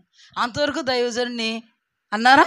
ఇప్పుడు అన్నారా? మోసే స్వరం మార్చారు, తీరు మార్చారు, ప్రవర్తన మార్చారు, స్టైల్ మార్చారు. అంతవరకు అయ్యగారు మోసే గారు అన్నారు, ఏ మోసే అన్నారు. అన్నీ మారిపోయినాయి. స్టైల్ దగ్గర నుంచి, రూట్ దగ్గర నుంచి, మాట దగ్గర నుంచి, ప్రవర్తన దగ్గర నుంచి, పరిస్థితి దగ్గర నుంచి, యాటిట్యూడ్ అంతా మారిపోయింది. పాపం మోసేకి సౌండ్ లేదు. వీళ్ళేనా? వీళ్ళే బాబు, వీళ్ళే. ఏం చేస్తా? మోసే సమాధులు లేవని ఇక్కడ తీసుకొచ్చావా? సమాధులు లేవనుకుంటున్నావా? మేము వెనక్కి వెళ్ళిపోతాం, వాళ్ళకి లోబడిపోతాం, వాళ్ళకి లోనైపోతాం, వాళ్ళకి సరెండర్ అయిపోతాం. వదిలేవా బాబు, నువ్వు మమ్మల్ని ఎప్పుడైతే పట్టుకున్నావు దరిద్రం పట్టుకున్నట్టు పట్టుకుంది. కొంతమంది మాటలు అలా ఉంటాయి కదండి. అందరూ ఉండకపోయినానండి, వనమంతా చెడగొట్టడానికి ఒక్కరితో చాలంట కదా, ఒక కోతి చాలంటండి కదా. అప్పుడు నువ్వు వచ్చినప్పటి నుంచే పట్టుకుంది మమ్మల్ని, అక్కడ ఉన్నంతసేపే బాగుంది మాకు. ఏడుపులు మర్చిపోయారు, పెడబొబ్బలు మర్చిపోయారు, గుండ్లు బాదుకోవడాలు మర్చిపోయారు, దొర్లేయడాలు మర్చిపోయారు, అన్నీ మర్చిపోయారు. ఇప్పుడు మోసే మీద పడి అదే బాగుంది. అప్పుడు మోసే కంగారు పడద్దు. అదిగో ప్రభు చెప్తున్నారు, నేడు యెహోవా మీకు కలుగుచే రక్షణ మీరు ఊరికే నిలుచుండి చూడండి. ప్రభు తెలియపరుస్తున్నారు. అంటే దేవుడు చేసిన కార్యం అంతమంది నోర్లు మూతపడ్డాయి. ఏమన్నా అంతమంది నోరు ఒకేసారి మూతపడిందంటే పరిశుద్ధాత్మ దేవుడు చేసిన కార్యం తప్ప మరి ఏ కార్యం కాదు. నోరిప్పితే ఏం జరుగుద్దో తెలుసు దేవునికి, అందుకే వాళ్ళ నోర్లు మూసేసాడు. చేయలేడా? గాడిద నోరు తెరిచిన దేవుడు మనుషులు నోర్లు మూయలేడా? అక్కడ అద్భుతం చేశాడు దేవుడు. ఎర్ర సముద్రాన్ని పాయలుగా చేశాడు, నీళ్లను గోడలుగా నిలిపాడు. నడి సముద్రం మధ్యలో రహదారిలో నడుస్తున్నట్టుగా ఇశ్రాయేలు నడుస్తుంటే మళ్ళీ మోసే గొప్పోడు, దేవుడు గొప్పోడు.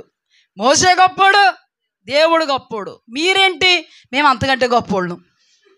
అందుకే మమ్మల్ని నడిపించాడు దేవుడు ఎర్ర సముద్రం మీద. వీళ్ళందరికంటే గొప్పోళ్ళం కాబట్టి మమ్మల్ని చూసి, మా భక్తి చూసి, మా శక్తిని చూసి మమ్మకు రహదారి వేసాడు దేవుడు. మహాశ్చర్యకార్యాలు ఎవరిని చూసి చేస్తాడండి దేవుడు? నేనంటాను, నిన్ను నోరు మూయించాడు, అదే అద్భుతం. నోరు మూసావు కాబట్టి అక్కడ అద్భుతం జరిగింది. మూత పడలేదనక అక్కడ అద్భుతం జరగదు. కానీ అద్భుతానికి కర్త కర్మ క్రియ నువ్వు అనుకుంటున్నావు. అక్కడ మోసే దేవుడు కారణమయ్యాడు. హల్లెలూయా.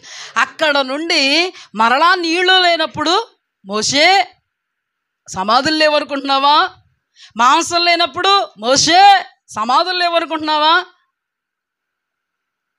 వాళ్ళు ఏదో ప్రయాసపడిపోతున్నట్టు, మోసేకి ఏదో భార్య లేనట్టు, బిడ్డలు లేనట్టు, మోసే ఓ పక్క నుంచి ఆహారము, ఓ పక్క నుంచి చక్కటి వస్త్రము, ఓ పక్క నుంచి సర్వ సమృద్ధిని గుడారంలోకి వెళ్ళి అనుభవించేసి వీళ్ళ దగ్గర మూతి తుడుచుకుని, ఆకలేస్తుందా పంపించమంటాను, ఉండండి, నాకు ఆల్రెడీ దేవుడు పంపిస్తే తినేసి వచ్చేసాను, తాగేసి వచ్చేసాను, మీకు ఆకలేస్తుందా ఉండండి ప్రభువుని అడుగుతాను. మాంసం కావాలా ఉండండి ప్రభువుని అడుగుతాను. నీళ్లు కావాలా ఉండండి ప్రభువుని అడుగుతాను అన్నాడా? తనకి నీరు చేదుగానే ఉంది, తనకి మాంసం కావాలి, తనకి ఆహారం కావాలి. తనని దేవుడే నడిపించాలి, తనకు అప్పగించినటువంటి సంఘాన్ని దేవుడే నడిపించాలి. తను దేవుడి వైపు చూడాలి, సంఘము దేవుడి వైపు చూడాలి. అద్భుతం ఏంటంటే తన దేవుడి వైపు చూస్తాడో వీళ్ళు మాత్రం మోసే వైపుకే చూస్తారు. మంచిగా కాదు, ఎక్కడున్నావు, ఎందుకు తీసుకొచ్చావు, ఏమైపోతాం, అక్కడికి ఏదో మోసే గారు వీళ్ళని కన్నట్టు. ఏటి చెప్పు కథ ఏంటి? దైవజనుడికి దుఃఖం కదా, బాధ కదా, వేదన కదా, ప్రయాస పడుతున్నాడు, సంతోషంగా పడనివచ్చు కదా. ఎందుకు దుఃఖముగా ప్రయాస పడడానికి కారణం ఎవరైపోయారు? సంఘం. వాళ్ళకు ప్రయోజనమా?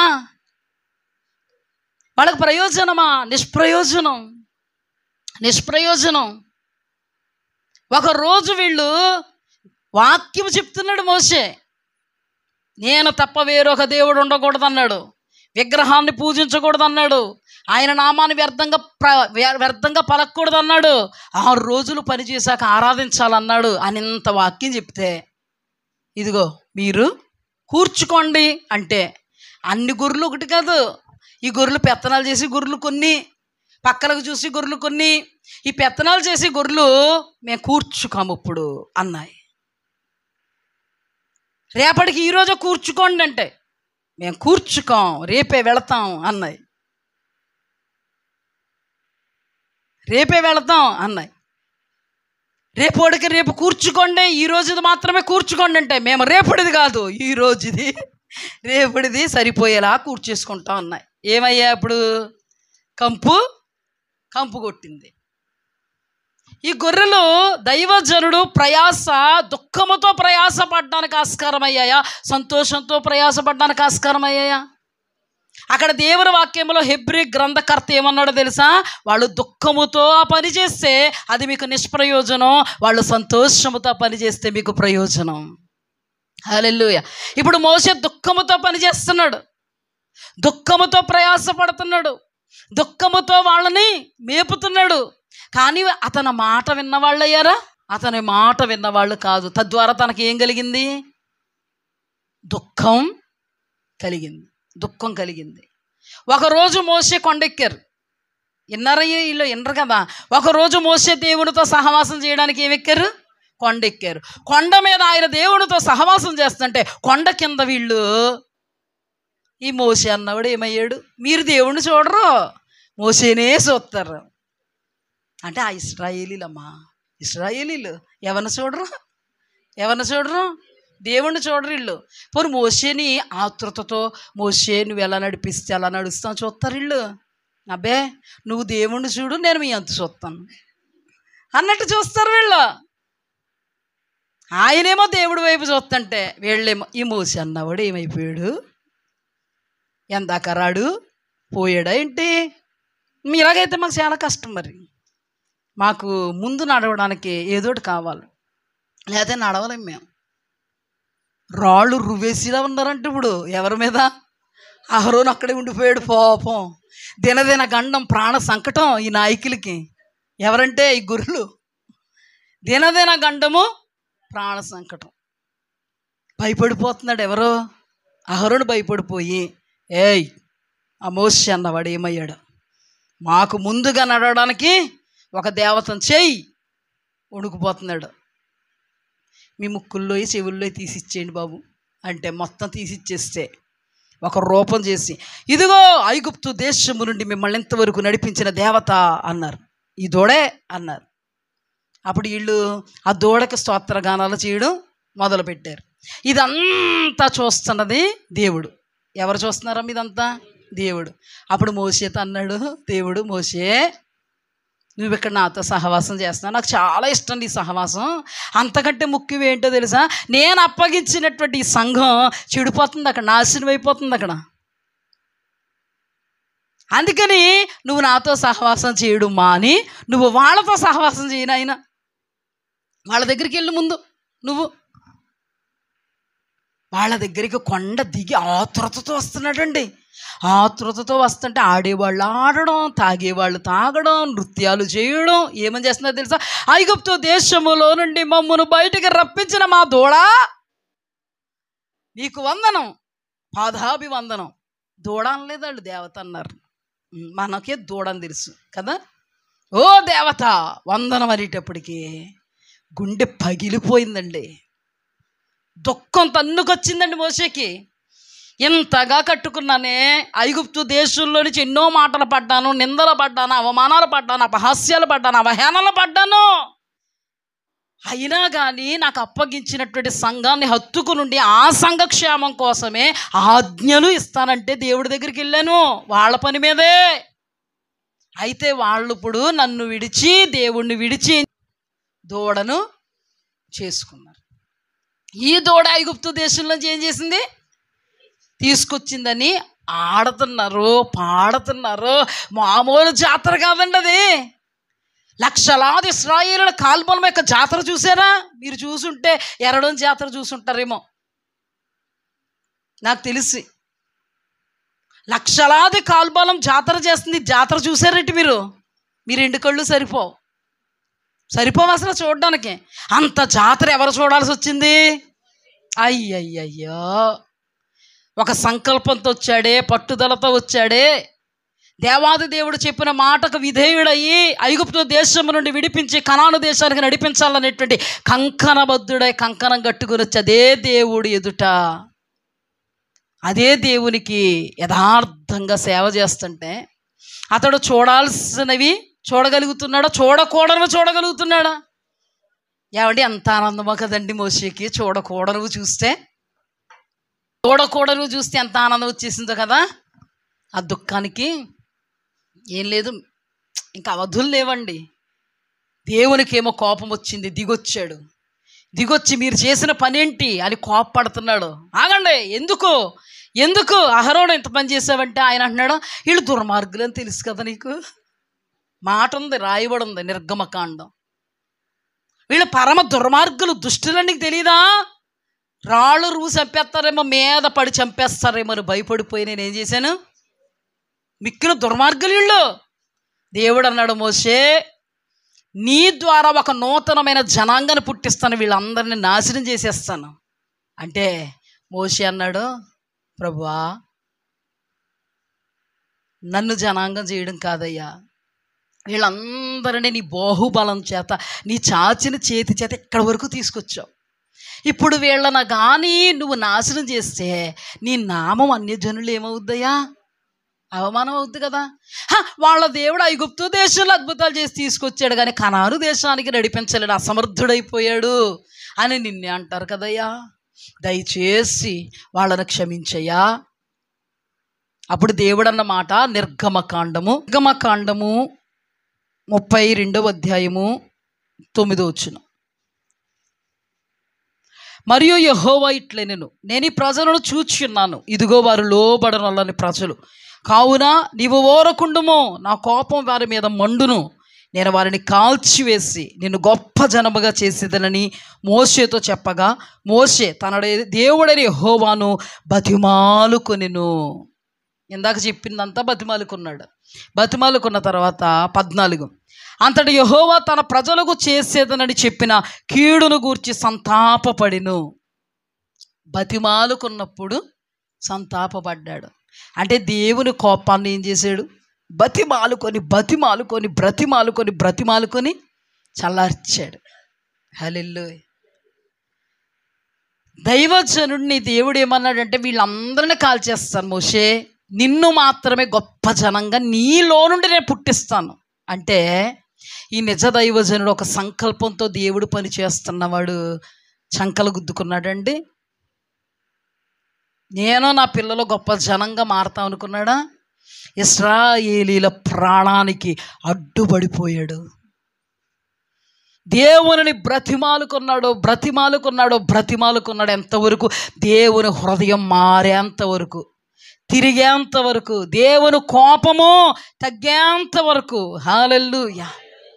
అందుకేనండి దైవజనుడిని ఏడిపించకూడదు, వాళ్ళు దుఃఖముతో సేవ చేయకూడదు, వాళ్ళ సంతోషంతో సేవ చేయాలి. దేవుడే నీకు ఒక ఛాన్స్ ఇస్తున్నాను, వీళ్ళందరినీ నాశనం చేసేస్తానంటే, అయ్యా వాళ్ళని నాశనం చేయొద్దయ్యా, నన్నేమి గొప్ప జనంగా చేయక్కర్లేదు, వాళ్ళని గొప్ప జనముగా నీ చిత్తములో నడిపించయ్యా చాలు. వాళ్ళు చేసిన తప్పుకు నేను అడ్డుపడిపోతున్నానయ్యా, దయచేసి వాళ్ళని క్షమించంటే అగ్నితో కాల్చలేడా? సొదొమ గొమొర్రా పట్టణాల మీద అగ్నిని కురిపించిన దేవుడు అగ్నితో కాల్చేస్తానంటే కాల్చడం పాపం చేత కదా దేవునికి. కానీ దైవజనుడైన మోషే ఏమయ్యాడో తెలుసా? అడ్డుపడిపోయాడు. అందుకేనండి మోషేకి అప్పగించాడు దేవుడు. హల్లెలూయా. అందుకేనండి మోషే చేతుల్లో పెట్టాడు సంఘాన్ని. లేకపోతే విశ్వాసులు ఇప్పుడు ఏమైపోతారంట, ఇలాంటి దైవజనుడు కానీ లేకపోతే విశ్వాసులు ఇప్పుడు నాశన కోపానికి దిగిపోయి ఉండేవారు, దేవుని కోపాగ్నికి రగిలిపోయి ఉండేవారు, మాడి మసైపోయి ఉండేవారు. వాళ్ళు ఎలాంటి వాళ్ళు అంటే అసలు 21వ వచనం అప్పుడు మోషే 32వ అధ్యాయం 21వ వచనం నిర్గమకాండం. అప్పుడు మోషే, నీవు ఈ ప్రజల మీదకి గొప్ప పాపము రప్పించినట్లు వారు నిన్ను ఏమి చేసిరని అహరోనును అడగగా. ఏం చేశారు? ఎక్స్పీరియన్స్ అన్నమాట. ఎవరికి?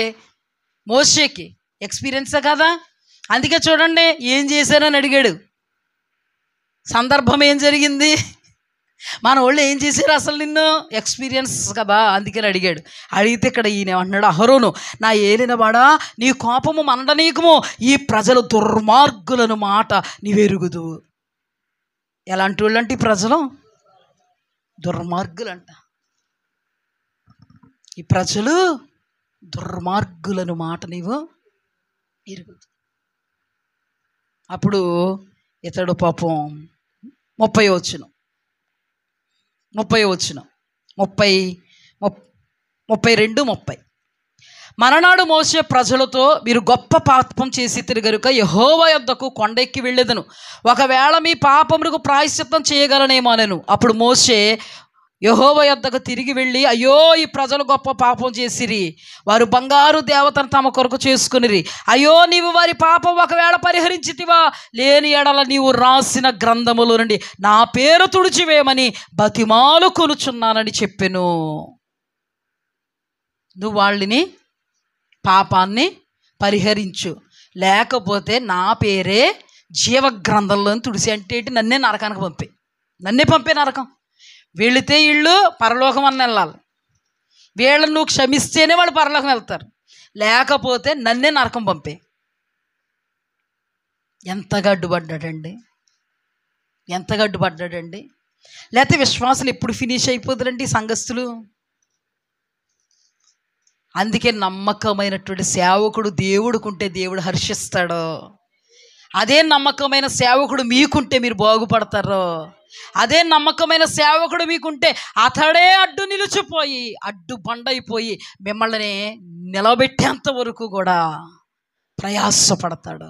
అందుకే దైవజనుడిని దుఃఖముతో ప్రయాసపడనియొద్దు, దైవజనుణ్ణి సంతోషముతో ప్రయాసపడనివ్వండి.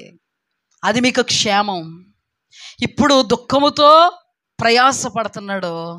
ఈ దుఃఖానికి కారణం ఎవరైపోయారు? ఇశ్రాయేలీలు, సంఘం అయిపోయారు.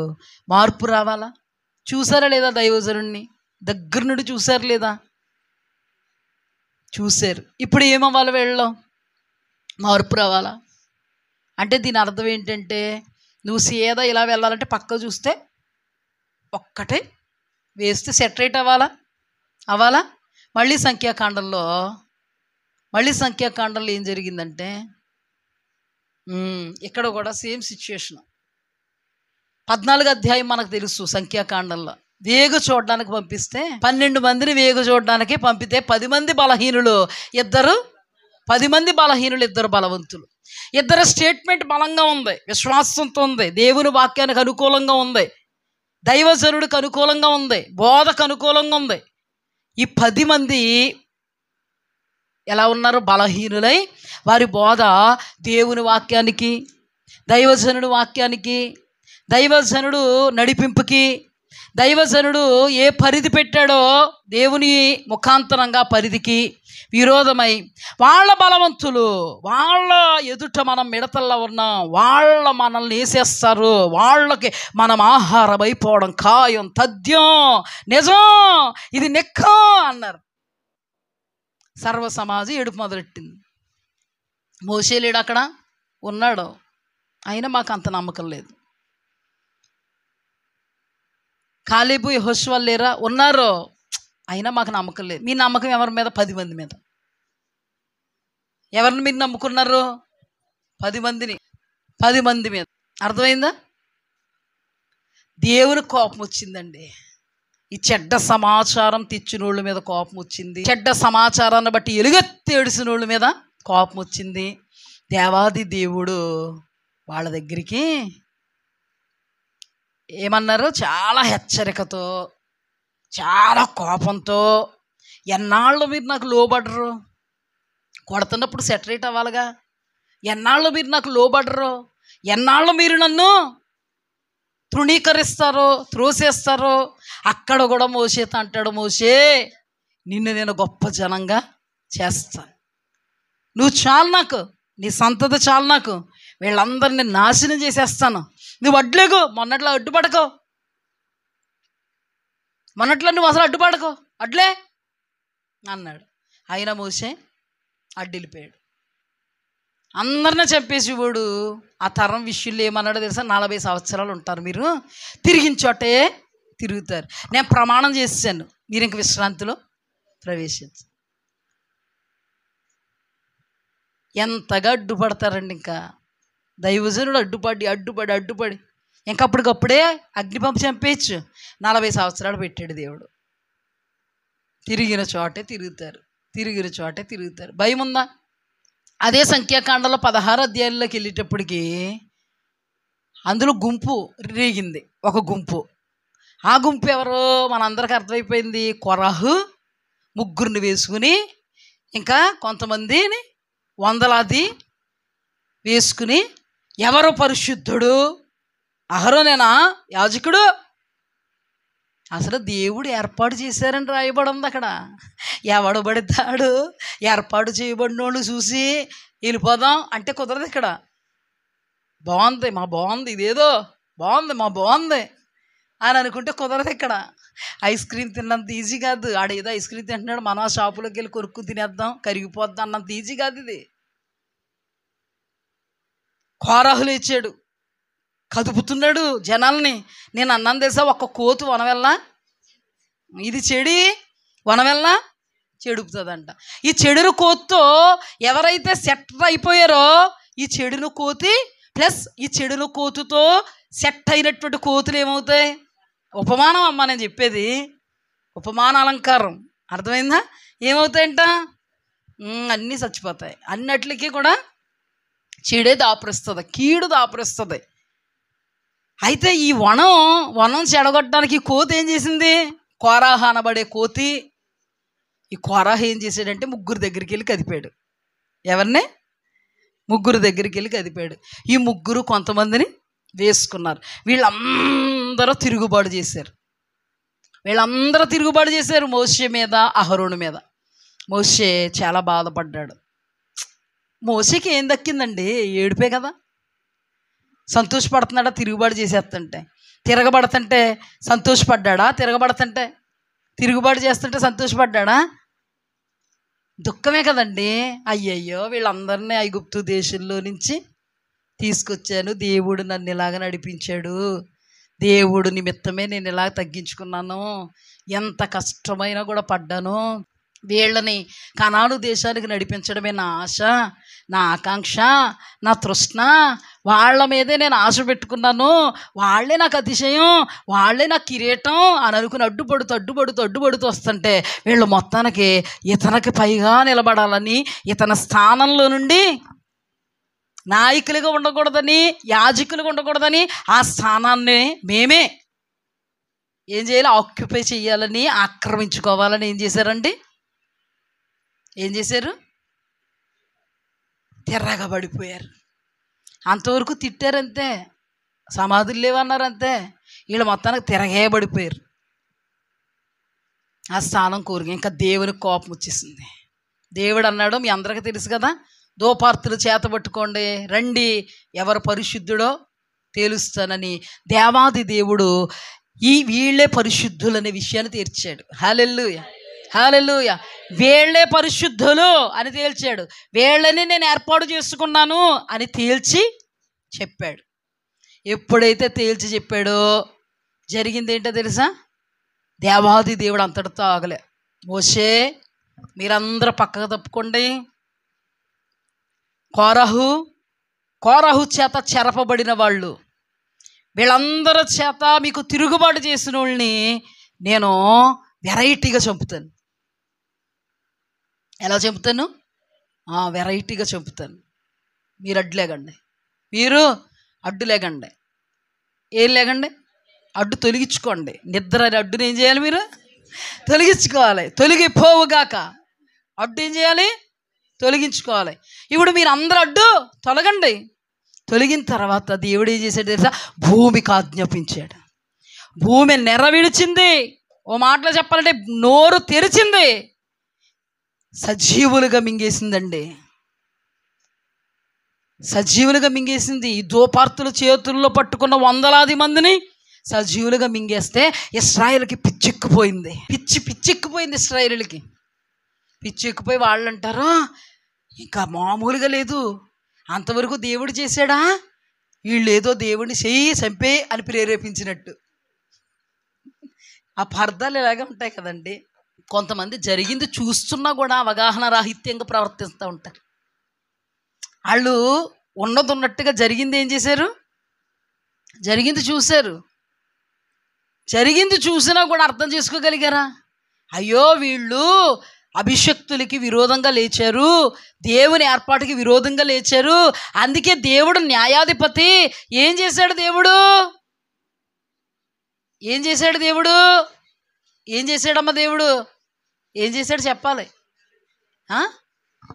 శిక్ష పంపించాడు. తప్పు చేశారు, దేవుడు కొట్టాడు అని అనుకోకుండా వీళ్ళు పిచ్చగా అరుస్తున్నారు. అహరోను, మోషే, సర్వ సమాజాన్ని చంపేస్తారా మీరు? దేవుడు ఆయన ఒకటైపోయారని. ఇప్పుడు అయ్యయ్యా అంటే దేవుడిలో కూడా తప్పులు పట్టేస్తారు వీళ్ళు. ఎవరిలో? దేవునిలో కూడా తప్పులు పడతారు వీళ్ళు. దేవుడు మోషే ఒకటైపోయారు. దేవుడు మోషే పార్టీయే, దేవుడు అహరోను పార్టీయే. దేవుడు ఎప్పుడు మోషే అహరోను పక్షంగా ఉంటారు అంటే మీ పక్షంగా ఉండి మీ దోపార్తులు వెలిగేసి అక్కడ దేవుడు ఏర్పాటు చేసుకున్న మోషేని పీకి అహరోనుని పీకి మిమ్మల్ని నిలబెడితే దేవుడు మంచోడా? దేవుడు మంచోడు. దేవుడికి అన్నీ తెలుసు, మీరు ఎలా ఉంటారో తెలుసు అని దేవుడు ఏం చేశాడు? మీరు నా మీద ఉక్రోషంతో పడిపోయినంత మాత్రాన నేను భయపడిపోయి మీ వైపుకి ఏమి తిరిగాను? నేను తీర్పరిని, తీర్పు తీర్చువాడను. నేను నా చెయ్యి పట్టుకుని ఇలాగెందుకు చేశావని వాదించడానికి ఎవరికి సామర్థ్యం లేదు. నేను న్యాయాధిపతిని, నీతి న్యాయ యథార్థతను జరిగించువాడను, నీతిని న్యాయమును ప్రేమించువాడను, నీతివంతుల పక్షముగా ఉండువాడను, యథార్థవంతుల పక్షంగా ఉండువాడను. మీ అందరూ ఏకమైపోతున్నా మీ అందరినీ నేనేం చేయాలో నాకు తెలుసు. మీ అందరినీ నేనేం చేయాలో నాకు తెలుసు. భయపడిపోను, వణుకుపోను. నేను దేవుడును. ఆయన ఎవరు? ఏమంటే నిజంగా దేవుడే కనుక మనుషులు పట్టినట్టుగా చేస్తేనండి అసలు మనకే అంత చిక్కపోతుంది అసలు. ఏమంటే దేవుడు మనకు అనుకున్నది చేయడు. మనము దేవుని పరిధిలో ఉంటే నీతిని నెరవేరుస్తాడు, యథార్థతను నెరవేరుస్తాడు. అందుకే నీతి న్యాయములు ఆయనకు సింహాసనాలు, యథార్థతని ఆయన జరిగించేవాడు. హల్లెలూయా. ఆ కృపలను కనుపరుచు కరుణామయుడు, దయను పరిపాలన చేయు దయామయుడు. చూడండి అమ్మా, సర్వ సమాజం అంతా ఒకవైపు నిలబడితే మోషే అహరోనులు ఒకవైపు నిలబడ్డారు. ఏమంటే అంతమంది లక్షలాది కాల్బలం ఒకవైపు ఉంటే దేవుడే గనక మోషే అహరోనుల పక్షంగా లేకపోయి ఉంటే ఏ రోజో ఈ లక్షలాది కాల్బలం మోషే అహరోనులు ఏం చేసేది? మేలు చేస్తున్న మోషే అహరోనుల్ని, నడిపిస్తున్నటువంటి వారిని, నిత్యరాజ్యము అనబడేటువంటి కనానుకు నడిపిస్తున్నటువంటి వారిని ఏం చేసేది? అందుకేనండి దేవుడు మన పక్షంగా ఉంటే విరోధి ఎవడు?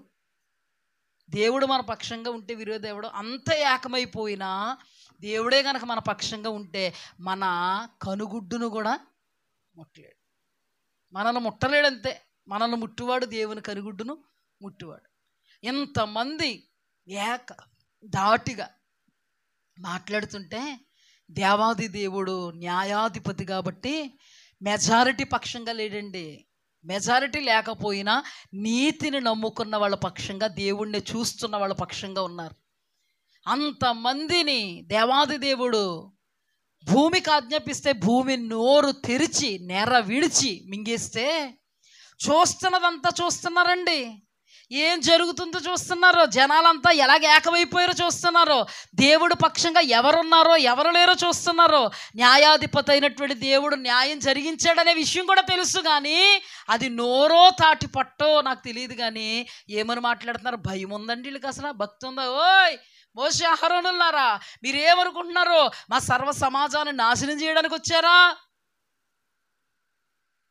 వాళ్ళు అసలు అలా ఉన్నారా?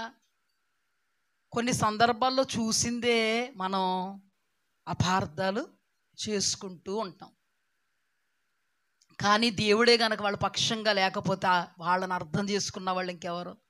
అందుకేనండి నిజంగా దేవుణ్ణి చూస్తున్నవాడు పరిస్థితులు, స్థితిగతులు, నిందల, అవమానాలు, తాటాకులు ఇవేమీ చూడరు. కానీ తండ్రి, నీ ఎదుటి నేను ఎలా ఉన్నానో నీకు తెలుసు. మమ్మల్ని అనుకుంటున్నారు అహంకారులమని, గర్విష్ఠులమని. మమ్మల్ని అనుకుంటున్నారు మేము ఈ పదవులు పట్టుకుని వదలమని. అయ్యా, పదవి వ్యామోహాలు మాకు లేవు అని నీకు తెలుసు. అందుకే నీ ఎదుటి ధైర్యంగా ఉండగలుగుతున్నాం అని అనుకుంటే తమ దేవుడు తమను విడిచిపెట్టారా? ఏం చేశారో తెలుసా? మీరు అనుకున్నవి తప్పు అని నిరూపించిన వీళ్ళు పైగా మేము అనుకున్నాయి కరెక్టు అన్నట్టుగా మాట్లాడుతున్నారు. ఎంత జ్ఞానం, ఎంత వివేకం, ఎంత అందస్థితి అండి. దేవాది దేవుడు అప్పుడు ఏం చేశాడు తెలుసా? మోషే, నువ్వు పక్కగా తప్పుకో మోషే, పక్క తప్పుకో. వీళ్ళకి ఇప్పటికీ బుద్ధి రాలేదు. మోషే, నేనేం చేస్తాను తెలుసా? వీళ్ళందరిని చంపేస్తాను, పక్క తప్పుకో, వాళ్ళందరినీ చంపేస్తాను, పక్కకు తప్పుకో అని అంటే దేవాది దేవుని యొక్క కోపం ఇంకా ఆగట్లేదు. దేవుడు తెగులు రూపంలో వచ్చేస్తే అహరోను, మోషే ఎంత మంచోళ్ళు తెలుసా? మోషే అంటున్నాడు, అహరోను, దేవుని కోపం రగిలిపోతుంది, దేవుని కోపం దిగొస్తుంది, అది కదుగో తెగులు వచ్చేసింది, అది కదుగో ఆ తెగ ప్రజలు తెగులుతో నాశనం అయిపోతున్నారు. నువ్వు రా, త్వరగా రా, బలిపీఠం దగ్గర నుంచి ఆ నిప్పు తీసుకుని చచ్చిన వారి మధ్య బతికిన వాళ్ళ మధ్య దేవుడిని వేడుకో రా యాజకుడా అంటే అహరోను మోషేలు పరిగెత్తి మళ్ళీ వారి కోపం ఉంది కదండి, వాళ్ళ కోపం. మరి అంతగా మాట్లాడుతున్న కోపం లేదు, అంతగా నిందలు వేస్తున్న కోపం లేదు, దేవుడే వాళ్ళ పక్షంగా దిగొచ్చిన అర్థం చేసుకోకపోయిన కోపం లేదు, మీరే నాశనానికి మీరే కారణమన్న కోపం లేదు. మరి ఏం చేస్తున్నారు? కోపపడకుండా వాళ్ళ ప్రాణాలను దక్కించడానికి, దేవుని కోపాన్ని ఆపడానికి మోషే అహరోనులు పరిగెత్తుతున్నారండి. సంఖ్యాకాండం 16వ అధ్యాయం 41 నుంచి చదువుతాను. సంఖ్యాకాండం 16 అధ్యాయం 41. మరనాడు ఇశ్రాయేలీలు సర్వ సమాజము మోషే అహరోనులకు విరోధంగా సనుగుచు, మీరు యెహోవా ప్రజలను చంపితిరని చెప్పి సమాజము మోషే అహరోనులకు విరోధంగా కూడెను. వారు ప్రత్యక్షపు గుడారం వైపు తిరిగి చూడగా ఆ మేఘము దాని కమ్మెను, యెహోవా మహిమ కనబడెను. మోషే అహరోనులు ప్రత్యక్షపు గుడారము ఎదుటికి రాగా, యెహోవా, మీరు ఈ సమాజం మధ్య నుండి తొలగిపోవుడి, క్షణములో నేను వారిని నశింప చేయుదునని మోషేకు సెలవీయగా వారు సాగిలపడిరి. అప్పుడు మోషే, నీవు ధూపార్తిని తీసుకొని బలిపీఠపు నిప్పులతో నింపి ధూపం వేసి వేగముగా సమాజం యొద్దకు వెళ్ళి వారి నిమిత్తం ప్రాయశ్చిత్తం చేయుము. కోపము యెహోవా సన్నిధి నుండి బయలుదేరెను, తెగులు మొదలుపెట్టెనని అహరోనుతో చెప్పగా, మోషే చెప్పినట్టు అహరోను వాటిని తీసుకుని సమాజం మధ్యకు పరిగెత్తి పోయినప్పుడు తెగులు జనులలో మొదలుపెట్టి ఉండెను. కాగా అతడు ధూపం వేసి ఆ జనుల నిమిత్తం ప్రాయశ్చిత్తం చేసెను. అతడు చచ్చిన వారికి బ్రతికి ఉన్న వారికి మధ్య నిలబడగా తెగులాగెను. హల్లెలూయా. ఏమండి, ఆ సమయంలో పరిగెత్తవలసిన అవసరం ఏంటండి? ఇద్దరిని కూడా దేవుడు ఏర్పాటు చేసుకున్నారు, ఒకరిని యాజకుడిగాను ఒకరిని నాయకుడిగా. ఇందాక కూడా మీకు చెప్పాను, కొందరిని అపోస్తలులు, కొందరిని ప్రవక్తలు, కొందరిని బోధకులు, ఎవరు చేసిన దేవుడి పనే. ఇప్పుడు అహరోను ఉన్న దేవుని పనే ఎవరికి? ఇశ్రాయేలుల పక్షంగా. మోషే కూడా అంతే.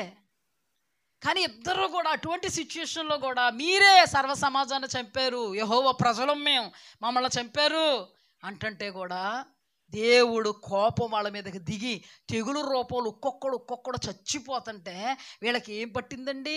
చూస్తా నిలబడచ్చు కదా, దేవుడే కదా చేస్తున్నాడు. అయినా కానీ దేవుడు కోపాన్ని ఆపడానికి పరిగెత్తారండి, ప్రయాసపడ్డారండి. కానీ వాళ్ళు సంతోషంతో చేయలేదండి, దుఃఖంతో. అందుకే దేవుని వాక్యంలో వారు దుఃఖంతో పనిచేస్తే మీకు నిష్ప్రయోజనం, వాళ్ళు సంతోషంతో ప్రయాసపడితే ప్రయోజనం. అందుకే కదండి దుఃఖంతో ఇశ్రాయేలు పక్షంగా పనిచేస్తూ ఉన్నాడో ఇశ్రాయేలుకు ప్రయోజనం అయిందండి. ప్రయోజనం అయిందా? అరణ్యంలో రాలిపోయారండి వాళ్ళందరూ. మోషేతో స్టార్ట్ అయిన వాళ్ళు అందరూ, అనుకూలంగా లేని వాళ్ళు అందరూ నిష్ప్రయోజనం అయిపోయింది. మోషే వాళ్ళ పక్షముగా కన్నీటితో చేసినటువంటి పని వాళ్ళకి ఫలంగా మిగలలే. ఆ తరంలోనే యెహోషువ, కాలేబులు నిలబడ్డారు. వీళ్ళ అరణ్యంలో రాలిపోయారు. వాళ్ళకి ప్రయోజనం అయిందా? అందుకే హెబ్రీ గ్రంథకర్త పౌలు భక్తుడు మాట్లాడుతూ వాళ్ళు ఆ పని సంతోషంగా చేయాలి, ఆ పని వాళ్ళు దుఃఖంతో చేస్తే మీకు నిష్ప్రయోజనం. నిష్ప్రయోజనం అంటే ఏంటో తెలుసా? మనం ఇంక వెళ్ళలేం పరలోకం. ఈ లోకములో మనం దేవుని పరిధిలో నిలబడలేం. అందుకే దేవుడు ఇచ్చిన ఆత్మలను ఆయనకు అప్పగించాలి అనే మనస్సుతో వాళ్ళు మిమ్మల్ని కాస్తున్నారు. వాళ్ళు చెప్పిన వాక్యానికి మీరు లోబడితే వాళ్ళు సంతోషిస్తారు, వాళ్ళు చెప్పిన వాక్యానికి మీరు విరోధులైపోతే వాళ్ళు దుఃఖపడతారు. అది మీకు నిష్ప్రయోజనం. ప్రయోజనం అంటే పరలోకం వెళతారు, నిష్ప్రయోజనం అంటే నరక పాత్రులైపోతారు. నిష్ప్రయోజనం అంటే నరక పాత్రులు అయిపోతారు. అందరూ ఉండక్కర్లేదండి, ఒక్కరు ఉంటే చాలు నిద్రపోయేవాళ్ళు. అందరూ ఉండక్కర్లేదండి, ఒక్కరు చాలు అవిధేయులుగా ఉన్నవాళ్ళు. అందరూ ఉండక్కర్లేదండి, ఒక్కరు చాలు తాటాకులు కట్టేవాళ్ళు. అందరూ ఉండక్కర్లేదండి, ఒక్కరు చాలు. వాళ్ళు ఒక్కరిని బట్టి దుఃఖం. ఎంతమందిని బట్టి సంతోషం కలిగితే ఆ ఒక్కరిని బట్టి ఎంత సంతోషాన్ని హరించేద్దా తెలుసా మీకు? మీకు తెలుసా? సంతోషకరమైన వార్తలన్నీ వినబడ్డాయి మీకు, ఎంత సంతోషమో. ఒక భయంకరమైన దుఃఖకరమైన వార్త వినబడితే ఈ సంతోషం ఎంత ఉందని నువ్వు నవ్వుతావా? ఈ ఒక్క దుఃఖకరమైన వార్త దీని అంతటిని ఏం చేస్తుంది? హరించేస్తుంది. అలాగే మోషే ఎంత ఏడ్చాడండి. అతడు సంతోషించాడా? సంతోషించగలిగాడా? అతని ద్వారా సూచక్రియలు జరిగాయి, అద్భుతాలు జరిగాయి, మహాశ్చర్యకార్యాలు జరిగాయి. అతను దేవుడు బలంగా వాడుకుంటున్నాడు, అతను గొప్పడుగా చేశాడు, అతను ప్రయాసపడుతున్నాడు. కానీ సంతోషంగా ప్రయాసపడ్డాడా? దుఃఖంగా ప్రయాసపడుతూ చేశాడా పని? అందుకే వాళ్ళకి ప్రయోజనం అయిందా? అందరూ ఏమైపోయారండి? ఇది వాక్య సత్యం, ఇది అసత్యం కాదు, ఇది బూటకం కాదు, ప్రాక్టికల్గా దేవుడు తెలియపరుస్తున్నారు. ఇప్పుడు వాళ్ళకి నిష్ప్రయోజనం అని దేవుని వాక్యం చెప్పింది. ఇప్పుడు నిష్ప్రయోజకులుగా వాళ్ళు ఏమైపోయారు? నాశనం అయిపోయారు. కానీ యెహోషువ, కాలేబులు వీళ్ళందరికీ భిన్నంగా ప్రయోజకులుగా వాళ్ళ ద్వారా ఎప్పుడన్నా ఏడ్చాడండి? వాళ్ళ ద్వారా నవ్వాడు కాబట్టి, నవ్వుతూ వాళ్ళ నిమిత్తం ప్రయాసపడ్డాడు కాబట్టి యెహోషువ, కాలేబులకి ప్రయోజనంగా మిగిలింది, ఫలంగా మిగిలింది. నిజంగా దేవుని వైపుకు చూస్తూ దేవుని సేవ చేస్తున్న వాళ్ళకి తాటకులు కట్టేవాళ్ళు తప్పకుండా ఉంటారు, నిందించేవారు, అవమానపరిచేవాళ్ళు తప్పకుండా ఉంటారు, బాధ పెట్టేవాళ్ళు తప్పకుండా ఉంటారు, కన్నీటికి కారణమైన వాళ్ళు తప్పకుండా ఉంటారు. వాళ్ళలో మీరు ఉండకుండురుగాక, వాళ్ళలో మీరు ఉండకుందురుగాక. ఎందుకంటే అది మీకు నిష్ప్రయోజనం. మీకు ప్రయోజనంగా ఉండాలంటే వాళ్ళు సంతోషంగా పనిచేయగలగాలి. వాళ్ళు సంతోషంగా పనిచేయాలంటే వాళ్ళు చెప్పిన మాటకు మీరు లోబడాలి. నిద్రపోద్దని చెప్పినప్పుడు ఏం చేయాలి? మీరు అర్థమవుతుంది అయితే మీకు? దృష్టి టేప్ నిలబడి అన్నప్పుడు ఏం చేయాలి? మీరు నిలబడండి ఆత్మలో అన్నప్పుడు, పడిపోవద్దు అన్నప్పుడు, జాగ్రత్తలు చెప్పినప్పుడు, జాగ్రత్త పడండి అని చెప్పినప్పుడు, వాక్యం విత్తుతున్నప్పుడు వాక్యానికి సరెండర్ అయిపోతే నీ దైవజనుడు సంతోషంగా ప్రయాసపడతాడు. లేకపోతే దుఃఖిస్తూ దుఃఖిస్తూ దుఃఖిస్తూ. ఏమంటే దైవజనుడు యొక్క దుఃఖం వాళ్ళకి క్షేమమైందా? వాళ్ళకి మేలు? వాళ్ళ కోసం ప్రయాసపడ్డా లేదా? దైవజనుడు ప్రయాస ఏమైపోయింది? అందుకే దేవుని వాక్యంలో పౌలు అంటున్నాడు, తెస్సలోనీయులకు రాసిన పత్రిక ఒకసారి చదివించని మళ్ళీ చదివిస్తాను. అధ్యాయం 8 ఏలయనగా మీరు ప్రభువునందు స్థిరముగా నిలిచితిరా, మేము బ్రతికినట్టే. ప్రభువునందు స్థిరముగా నిలిచితిరా అంటే ప్రభు ఇస్తున్నటువంటి వాక్యం యందు, దైవజనుడు ముఖాంతరంగా ప్రకటింపబడుతున్న వాక్యమునందు స్థిరంగా నిలబడిపోయారా? కుడి ఎడమలకు తొట్టిల్లు పోకుండా స్థిరంగా నిలబడిపోయి మేం బతికినట్టే. మోషే ఏమైపోయాడు? ఇప్పుడు చచ్చినట్టే. అంతమంది విషయంలో మోషే పడిన ప్రయాస నిలిచిందా? అంతమంది కాల్బలం ఏమైపోయారు? కనాను దేశంలోకి నడవగలిగారా? కనాను నిత్య రాజ్యానికి సాదృశ్యం. మాటి మాటికి తిరగబడ్డారు, మాటి మాటికి తిరగబడ్డారు, మాటి మాటికి తిరగబడ్డారు. పరలోక రాజ్యం వెళ్ళగలిగారా? ఇప్పుడు అతను బ్రతికినట్ట చచ్చినట్ట? అయ్యా మోషే, ప్రయాసపడ్డావే, ఏడుస్తూ ప్రయాసపడ్డావే, ఆత్మ కోసం ఏడ్చావు, కానీ ఆత్మ ఎక్కడ చేరలేదు. అందుకే ఇక్కడ పౌలు అన్నాడు, మీరు కానీ మేము చెప్పిన వాక్యాలు స్థిరంగా నిలబడితే మేము బ్రతికినట్టే, నిలబడకపోతే మేము చచ్చినట్టే. ఇప్పుడు అంతమంది కాల్బలాన్ని చేర్చగలిగాడా? వాళ్ళు ఎవరంటే అసలు మిక్కిలి దుర్మార్గులు అంటే వాళ్ళు. ఈ దుర్మార్గుల గురించే కదండి దేవాది దేవుడు బండతో మాట్లాడవయ్యి అంటే ఫ్రస్ట్రేషన్లో ఏం చేశాడు? కొట్టాడు. ఈయనకు కూడా నువ్వు విశ్రాంతిలో ప్రవేశించకూడదని నేను.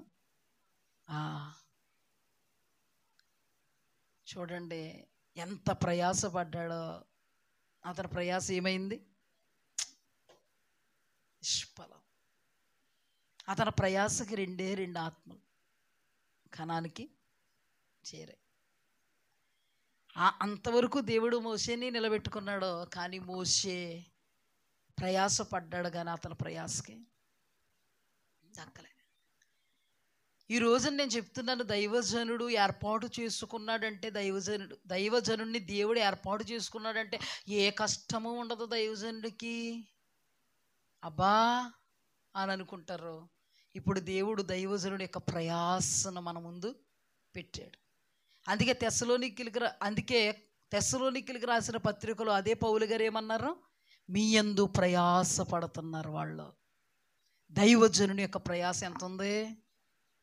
చాలా ఉంది. నిజమైనటువంటి దైవజనులు ఉండేటువంటి చిహ్నాలు ఏంటో తెలుసా? వాళ్ళు మీకు ఆశీర్వాదకరంగా ఉంటారు. అద్భుతాలు జరుగుతాయి, మహాశ్చర్య సూచక్రియలు జరుగుతాయి. దేవుడు ఏదైతే వాళ్ళని నడిపించుకుని నిలబెట్టుకుని కృపావరాలు ఇచ్చారో అవన్నీ ఆపరేట్ అవుతాయి. ఈ చిహ్నాలు ఉంటాయి. కాకపోతే మనం అందులో నిలబడితే, ఎన్ని చిహ్నాలు కలిగిన వాళ్ళు ఉన్నా అందులో నిలబడితే మనకి సఫలత, నిలబడకపోతే సఫలత ఉంటుందండి? ఉండదు. ఇంకా నిలబడితేనే సఫలత ఉంటుంది. కానీ అంత గొప్ప దైవజనుడు నిలబడగలిగారా? ఏమండి, అంత గొప్ప దైవజనుడు దగ్గర నిలబడగలిగారా? మరి అంత గొప్ప దైవజనుడు కదా, మరి ఆయన రికమెండ్ చేసి వెళ్ళిపోవచ్చు కదా. చాలామంది అనుకుంటారు, మా పాస్టర్ గారు పెద్ద పాస్టర్ గారు, మా పాస్టర్ గారు ఎలాగ చెయ్యేసి నెత్తిపై ప్రార్థన చేశారంటేనా అంటే అంతే. మరి ఒకవేళ నీ రోగం స్వస్థత పడద్దేమో, ఏమో ఇలాంటి శరీర సంబంధమైన చిన్న చితక నువ్వు గ్రహించుకుంటాం. మెయిన్ ఏంటో తెలుసా? వాళ్ళ చెప్పిన వాక్యం ప్రకారంగా మీరు జీవిస్తే. మనల్ని పరలోకం చేసే స్వస్థత కాదండి, మనల్ని పరలోకం చేసేది అద్భుతం కాదండి. అలాగైతే అద్భుతంలో ఇశ్రాయేలీలందరూ ఏం చేశారు? అద్భుతంలో సూచక క్రియలో ఆకాశం నుండి కురవబడుతున్నటువంటి ఆ మన్నానే భుజించారు. అయినా అరణ్యంలో రాలిపోయారు. అవి కాదండి మనల్ని పరలోకం చేర్చేవి.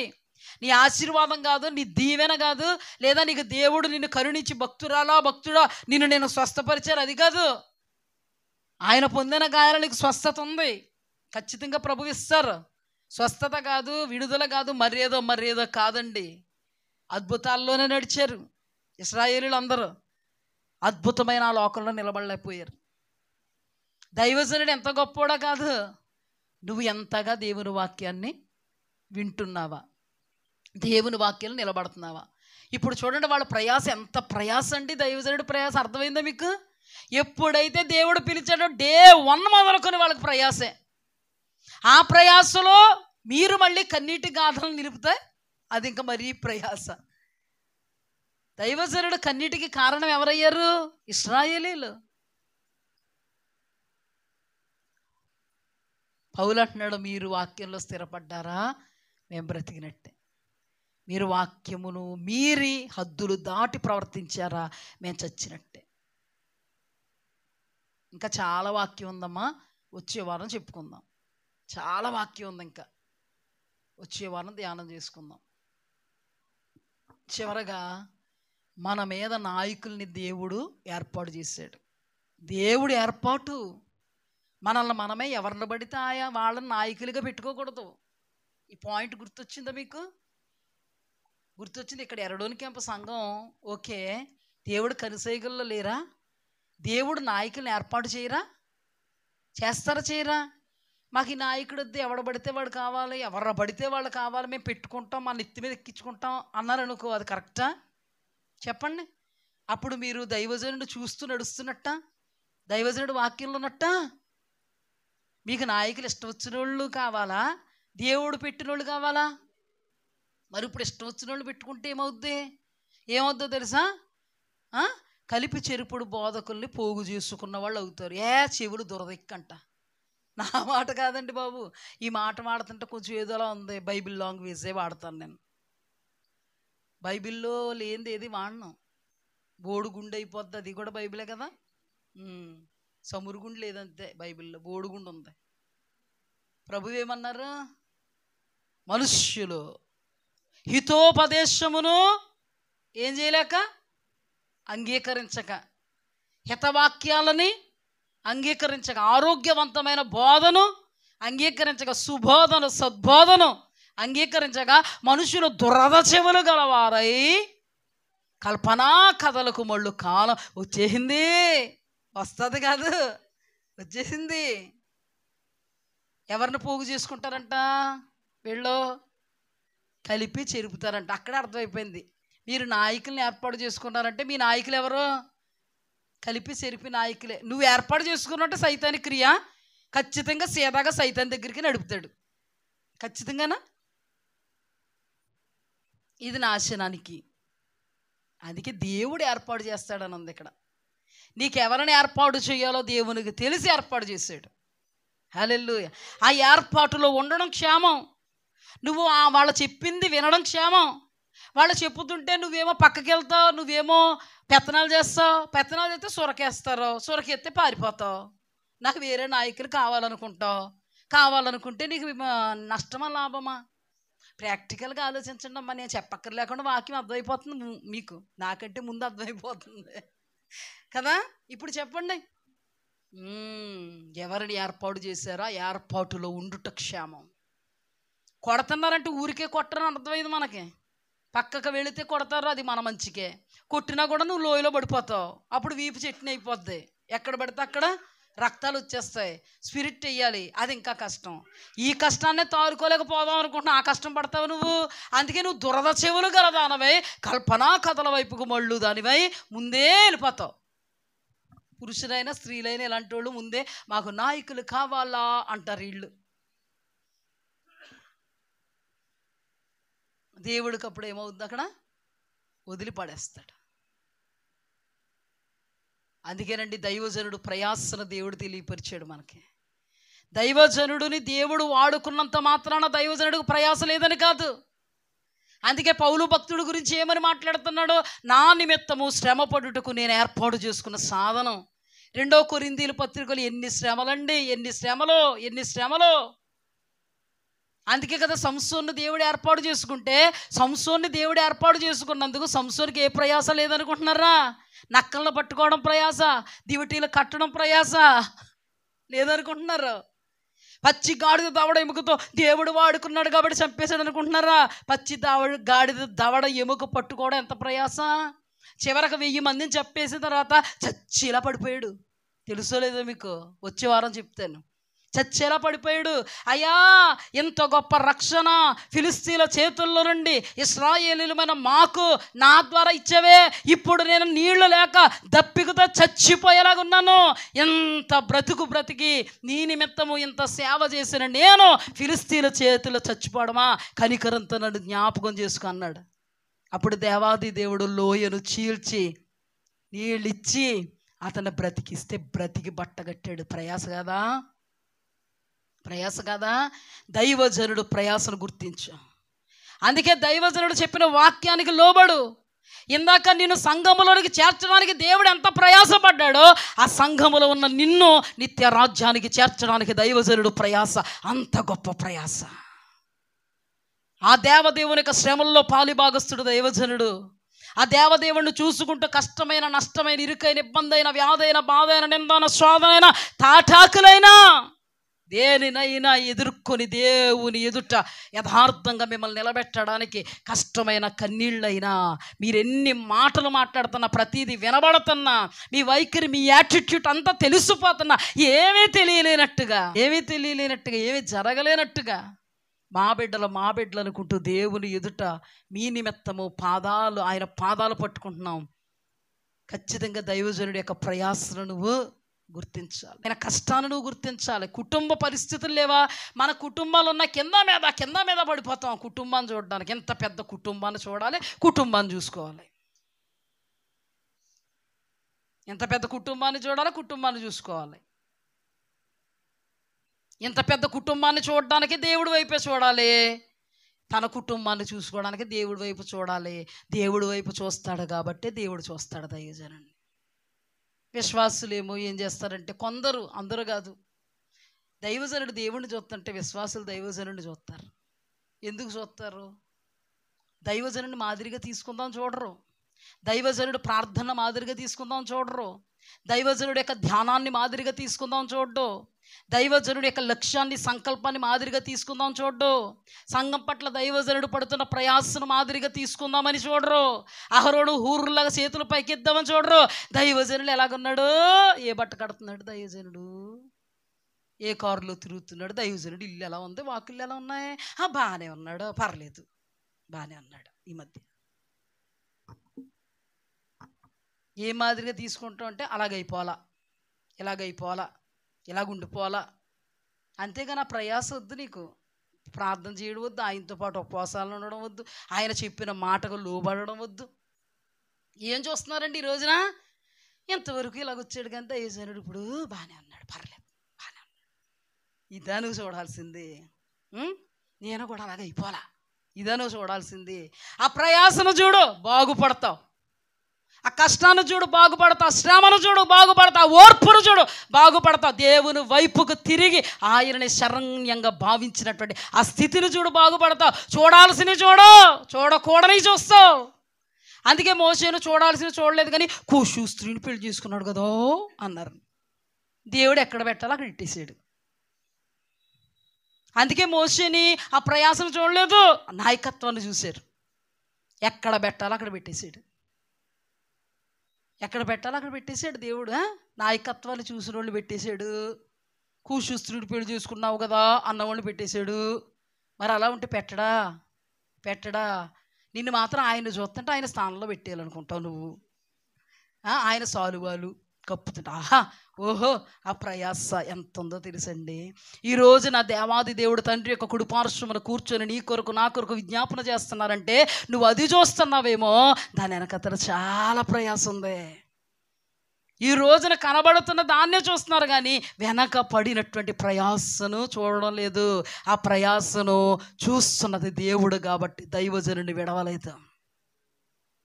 హల్లెలూయా. నాయకత్వాన్ని కోరుకోవడానికి సమాజం అంతా ఏకమైపోతే, ఇద్దరు ఏకాకుల్లో పడుంటే ఆ దేవాది దేవుడు ఏమన్నాడు తెలుసా? అహరోను మోసే ఎవ్వరు లేరు అనుకుంటున్నారేమో, సర్వ సమాజం అంతా ఒకవైపు ఉంటే వారిని తల తన్నగలిగేటువంటి నేను మీ పక్షంగా ఉన్నాను, నడండి, ఎవడ పరిశుద్ధుడో చూపిస్తాను.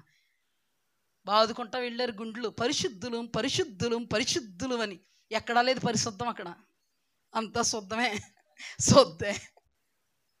ఏముంది అక్కడ? శుద్ధ బూడిద.